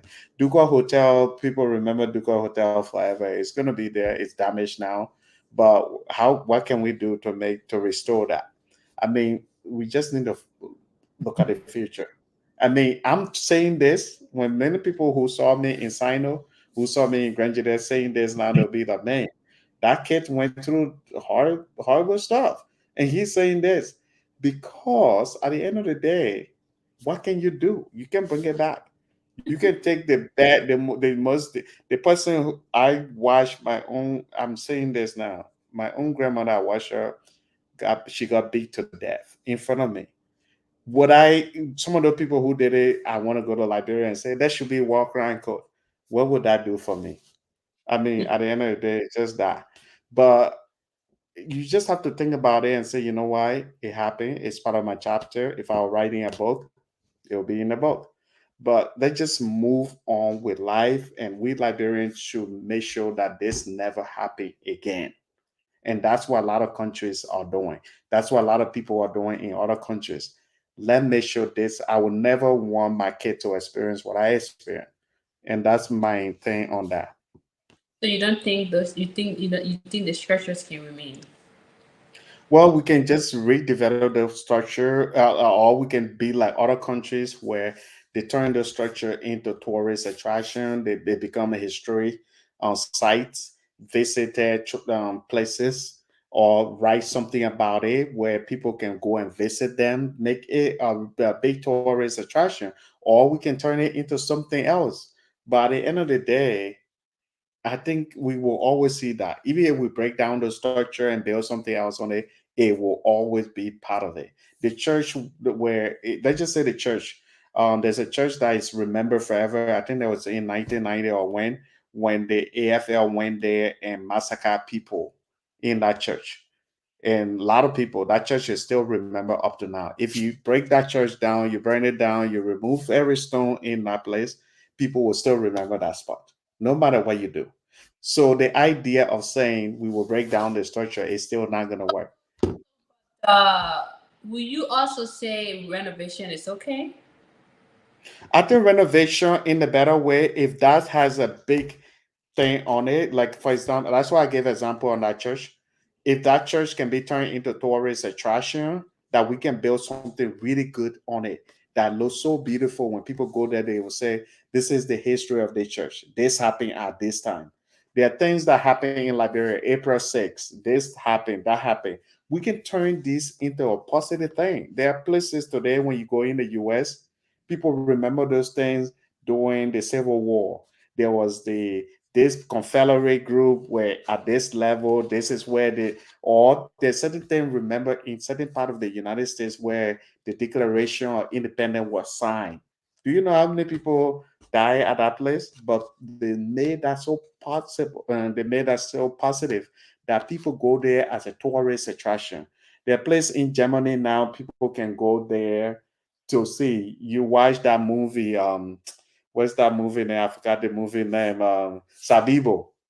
Sabibo. People go to that site and see that place they want to see. Huh? I love that movie. Go ahead, go on. It's one of the most. It's one of the global massacre that happened in that area. But people now go there as tourist attraction. I mean, we just need to turn these negative things into positive so that it won't change some people that experience that. By the end of the day, it will be something that we can break it down, but no, even you break it down, you sweep that whole place, you move everything, you dig a new dirt, you dig a hole there, it's still gonna be remembered. So what's the point? You just have to turn it into something positive. Okay. Yeah, if I went to Sino County right now, I have if I like to say, if I'm praying, get rich, go to Sino, go to the place where my grandmother something all that thing happened. I want to build a nice house there. So when I become well-known person, people can remember that place. Oh, that guy used to live here. I'm not gonna say I want to wipe that place out because it had that bad memory. I mean, that's just me. Okay, so all right. Thanks for your feedback on that. Hmm. You bringing the same people who created the same chaos, talking about if Liberians don't know how to use their own resources, nonsense BS. You are continuously working with the enemies, and you have you have discernment. Okay. Can you leave without having any spiritual connections? You think it's all about the physical money, and Liberians are in trouble. I mean, I don't know if sleeping with the enemy is something that I'd say I've supported, but okay. Jefferson, What happened? Oh, this one. Which one? Breaking this the one, same people who created the same chaos, thinking about if Liberia, oh, talking, I think the person meant talking if Liberian don't know how to use their own resources. Nonsense BS. Wow. Anyway, you are consciously working with the enemy, and you have. Well, I think the person is talking about how some of these senators came into power. They were warlords or representatives. But I mean, Liberian, you should keep in mind that Liberia didn't found a war crime court, so somebody were able to run for office. So I think at the end of the day, not everybody voted for that person you are talking about. Some people believe in that person. Some people think that person rescued them. So at the end of the day, what can we do? What can individuals do? So I understand your point, but at the end of the day, it's just how it is. Liberia never went to war crime court to actually accuse anybody. So a man is not guilty. A person is not guilty until you are found guilty. So keep that in mind too. I don't have any comment. Hmm. Depending, rated that's the question referencing the buildings. What do you think of African women being looked down in society, even though Black women birthed the nation? Do you want me to comment on that? Go ahead. You can. If you don't I want to, think I think the whole idea of African women being looked down on is more about people having the old school way of thinking. The new generation of young men who believe that we are all equal and stuff like that would never think that way. I think if I have women bosses in my work or broadcast and other things that I do, and I respect them, and that's how they respect me too. At the end of the day, we are good together. We are great, and we trust me, we have great time. So the idea is more like people still think that old school way where women used to serve men. And I think in our money time, women are strong, the same as men, and they can do things incredibly great. And some of us believe in that. That's why life is going okay. Not in, it may not be in our personal life, but in our professional life, we are doing okay. We are doing amazing with Donald Trump. But I think the people need to look at the woman, the African woman, like everybody else, like every other woman, to make sure that they are powerful, they are strong, they can make it work. So at the end, this African woman, she is killing it. She's making it work. She will be she own half of Liberia already. Now she's going to Liberia and she's going to Ghana. She's like the virus is going. She's going to Ghana. She might go to Rwanda. She'll go to South Africa. All right, I shut up now. I mean, I really think African women being looked down. I, I mean, as I will continue to say, this can all be reflected in the lack of resources. This can be reflected in wages. It can be reflected in the number of leadership roles. This can be reflected in healthcare. It's everywhere. And I don't have time to have this discussion because a comment like this or a question like this it does require time to talk about it. I mean, I can give you my breakdown, but we're not going to be done here tonight. And I really don't have the capacity. You see, I'm yarning. I don't have the capacity to talk about Black women, birthing nation, and the inequalities, especially amongst African women, when it comes to even the aspects of jobs, aspects of health, the aspects of wealth, the aspects of mobility, the aspects of everything else. I just I'm not in that capacity to talk about it, but it's a very good discussion to have. I'm just not in that capacity right now. Will you agree if providing African women the resources and financial independence, that's like I said, the lack of resources, again, is a conversation that calls for a whole day. Hmm. Okay, we can just let ugly scriptures stay like that forever. Thank you, my dear. The church can be a historical site. Yeah, they can paint, they can renovate, and then it be used as a historical site. Definitely, I agree. Some of the structures that are over there needs to be looked at. Reassess in terms of what it needs to become. It needs to be painted, renovated, and maintained so it can be used for something more positive than how it is, because it doesn't really give the place any good look. But now I'm just gonna move on from that. You two are young and are only interested in your so-called investments. Liberia has been going through the same mistakes that you yourselves are on the verge of making as well. Let me say something to you, okay? There are so I actually don't like to talk about these things, but the things that I do for the people, I cannot come on here to advertise or talk about it on my channel. Perhaps where your interest is where you are. So, in addition to what I intend to do for my country or what I'm doing for my country, if my investments tend to be a part of that as well, then so be it.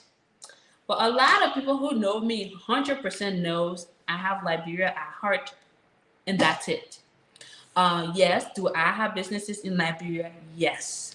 Are those businesses impacting Liberians? 100%. So I would really like to not go back and forth about this, because you should only know me to speak of such. You only probably have seen a few videos on here, like I talk about my investment or whatnot. Yeah, it is still my investment that have people implore. It is still my investment that are having kids being mentored. It is still my investment that are looking for jobs for other people. It is still my investment that is putting money in the country. It is still my investment that are doing X, Y, and Z other things. So yes, and I'm a business person. I'm not going to lie to anybody. I'm a business person. If I put 50,000 here, I expect to get a return. I need to see return in America, Liberia, Ghana, Rwanda. I need to see return because I'm a business person.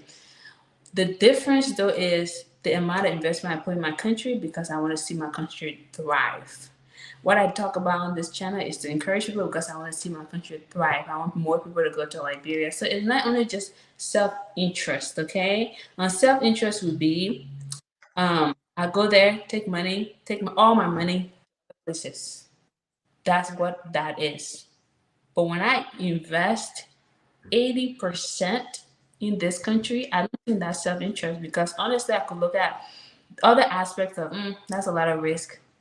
What's my ROI? Like those are the things that I should be thinking about. But when I sit here and motivate people and or help people navigate the country for them to invest and take other investors in the country, I don't really think that's just my self interest. But let me add this to what you were saying. One thing people need to know about you, when before even this YouTube thing, you were somebody who actually started your channel, like started investing in Liberia before the YouTube and all this stuff. You started investing in Liberia.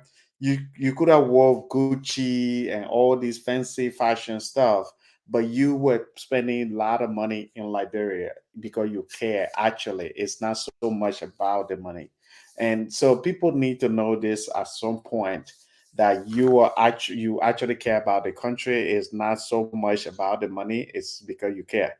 You could have been like everybody else, driving fancy car, living in penthouses, doing this, doing that, but you were investing a lot of your money in Liberia before Liberians even started knowing you.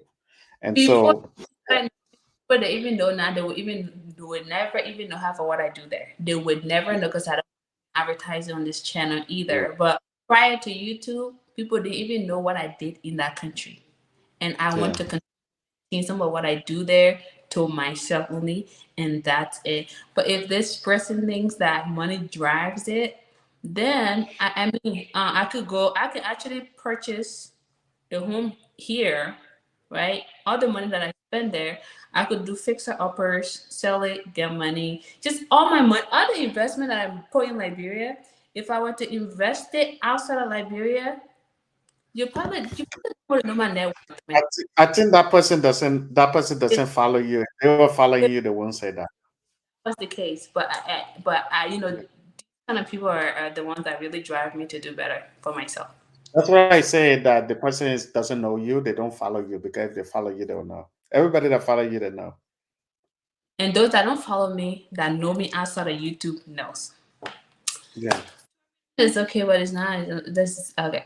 Tourism is okay, but not if it's about making a very real genocide spectacle for those same Europeans wanting to track on with what their grandparents did. It's not a sad thing for them at all. I I think don't. because we were talking about the church, turning the church into something, or turning structure into something. Well, the structure, would you rather have the structure into that level of the negative part of it, or turning it into something beautiful that people can visit? Yeah, like I say, you go to Germany right now, there's a nice statue or something site that people visit and they feel what those, they can see good stories, they can see something going on. You come to the US, the same thing, the Civil War, where certain massacre happened. And the things are good things than having that structure background remain like that and become even more like negative. So what we are trying to say, turning your negativity into positive. And that's how it worked in the world we live in. We are not trying to make money out of it, but it's the idea of turning it into a positive thing. People can go there, take picture, and remember the tragedy that people went through. If I would go to some of the villages that I remember, hundreds of people were killed during the Liberian Civil War. And now the villages, we can turn it into tourist attraction. If I can turn the house that I lived in when I was 6 years old, when my grandmother got killed, I can turn it into a nice house and become a very successful person where people can go to that and say, oh, Jefferson was here during that time. I will be happy. I will be happy to turn it into that positive thing. So you turn it into a positive thing, and then just allow people to flock there without any fee or any repercussion. Who then maintain it? Is the money coming from Teen Air to maintain it? I mean, let's be realistic. Well, when we talk about the church part of it, well, I think whoever in charge of that place can make it work. That's why I say Liberia in general need that system. Liberia need that system where things will go well. Like that, when we are talking about the Civil War thing, who do you think control that site? There's somebody control that site and make So sure people go. Huh? randomly paint from on top of the roof to start painting, like isn't that some fund that need to maintain the place? That's what I say. There are people should be maintaining it, like that do. Huh? Do you think you Like do drive the bridge without them collecting money to maintain that bridge? Do you think you're gonna have this site No, on no, paper? that's what I mean. Whatever means you find to maintain it will work. Like I don't know what happening right now with the Ducal Hotel, who is in charge, but I heard that when you go to the Ducal Hotel, you gotta pay something to somebody. And I think there should be a way that somebody that should be better system. A lot of people don't know what's going on there with that hotel. Yeah. A lot of people don't know what's going on. And I hope at some point there will be something. So, Yeah. you Liberian, please all I want us to do is to be patriots so we can create a brighter future for our country. Yeah. Please pray that we all become patriots to do better for our country. All of the comments here reflect actual inquiries and concerns we should be addressing. Sure. Sure. If it's not a if it's not like accusations and or insinuating things, then of course that can be addressed. But I am not going to make anyone turn my character into what is not. So I would address things that personally speaks to my character accordingly. Yes, sister, I love you for being you. Zaradi, you have no explanation to anyone because some of us since 1990, I'm like, girl, we have not gone back there. All we do is criticize others. Let me see. Let me read this one. Zawadi M, you have no explanation to anyone because some of us saying 1990 we left 5 years, Liberia, have I've not. not gone back there. Oh, okay. All we do is criticize others. I see. Agnes, you my new best friend, like I said. I think your comment is something else. Like, this is your best friend because. Her comments is something else. Okay, that's I'm fine. trying to. Do you see what I'm trying to do here? I'm trying to redeem myself from the early damages that I create, that I caused.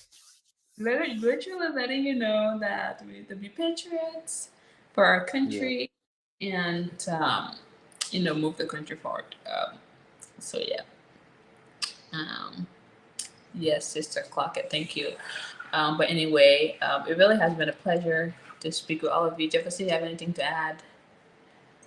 Well, I just want to say, everybody that are watching, I think some of these things are things that we need to talk about. We are not trying to say things in the wrong way. And your sister Zawadi M here, you really need to know her. Follow her channel to really get to know what she is doing. Like, this is somebody that been involved with Liberia from the early stage before some of you got to know her. She invested almost everything she had in the US. Work. A lot of people come here, they work hard, they wear Gucci, they do this, they do that. But this girl, Louis Vuitton, they do all these things. But this girl, every single dime she had, she would invest in Liberia because she believed in nobody I know that love the country, that Liberia more than Sawadia, and she has done so much for the country. If she were advertising right now, you will know her as one of the person who own half of Liberia. I always do that Oh, joke saying, I don't. I say she own half of Liberia, but good people don't like to be praised like that, I'm prepping like huh? I'm gonna take all my money to Ghana. They say I I only say she own, I say she own half of Liberia in a good way because she has spent so much to want to make the country better. She has invited so many people. Her thing is always investing in Liberia. Before I got to know Zawadi M, I thought I was the only person who love, eat, drink, sleep Liberia. They are met Zawadi M, who is actually walking the walk. She just doesn't talk the talk. Some of us we sit here talking the talk, and we like every year we say, "I will go to Liberia," but we never went. So I'll go to Liberia next year. We never went. But this girl, she actually been to Liberia so many times. So check out her channel before you even say anything about her, because this girl, yeah, she's doing a great job there.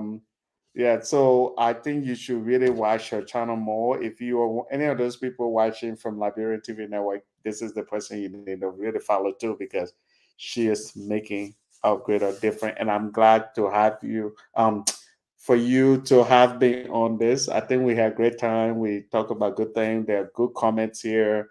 We discussed something really good for Liberia, and I just hope that one thing that really impressed me when I say somebody will send me an email saying that, oh, the other government official were watching you. I say, oh, thank God that they were watching, because they can get the message, they can do things, they can change things around. For me, I believe in change. I mean, recently somebody emailed me about even the city of LA, that they did a video, and they were like, oh, somebody watched the video, and then they cleaned the place. I said, good, thank God for that. The same thing for Liberia. I want to make these things happen. I want to play a part. We all can play a part. Investors, um, vloggers, bloggers, ordinary people who want to make a difference in Liberia, we all can play the part. And so I think these things, don't take them as critique. Some of us, we are not, we don't belong to one political party. We are actually want things to work for Liberia. We are going only for Liberia, not for political party or individual politician. We want Liberia better because some of us want to be out here bragging for Liberia. We want to go out there telling people this is my country, and we've been doing that for a long time. But we want to see improvement. So whether you're a mayor, you're this, you're that, please work hard to make Liberia good. If you're an ordinary citizen, whatever idea, I heard a lot of idea here tonight. Please make effort to make this idea happen, because if you're waiting for me to make it work, maybe I might be working on something else. So at the end, probably she has invested in so many businesses that you're bringing this idea up. Maybe she's focused on these businesses that she My, already invested. So, huh? my brain is spinning. Yeah. So now you bringing the idea up. Now you yourself, you need to do something, my people. Let me see my little colloquy. What in now, my people? Y'all do the thing yet too. Some of us we feel guilty when we're talking about eating because we never do nothing. Y'all need to do. We other all we need to get together. That's why the whole organization that I wanted to start. I think at the end will be knocking on my door soon because all the more that I'm running, I never do nothing. I'm not going to Liberia. I think we all need to make this effort. We shouldn't just give the suggestion, criticize government official, but we need to go there and do something. So that's just all I can say for now. And in But closing, thank you. for those who are watching, those who this video has been shared with, if you are from Liberia or have interest in Liberia, I want you to do one thing. Go on the internet, type in Liberia, look for a county, and find one positive of that county and see what you can do with the. Other than that, have a pleasant evening, have a pleasant night, and see you guys soon on one of my Dear Liberian segments. We win. Thanks, Jefferson. Pleasure as Thank you. always. Thank you. Thank you. Bye bye. Peace, y'all.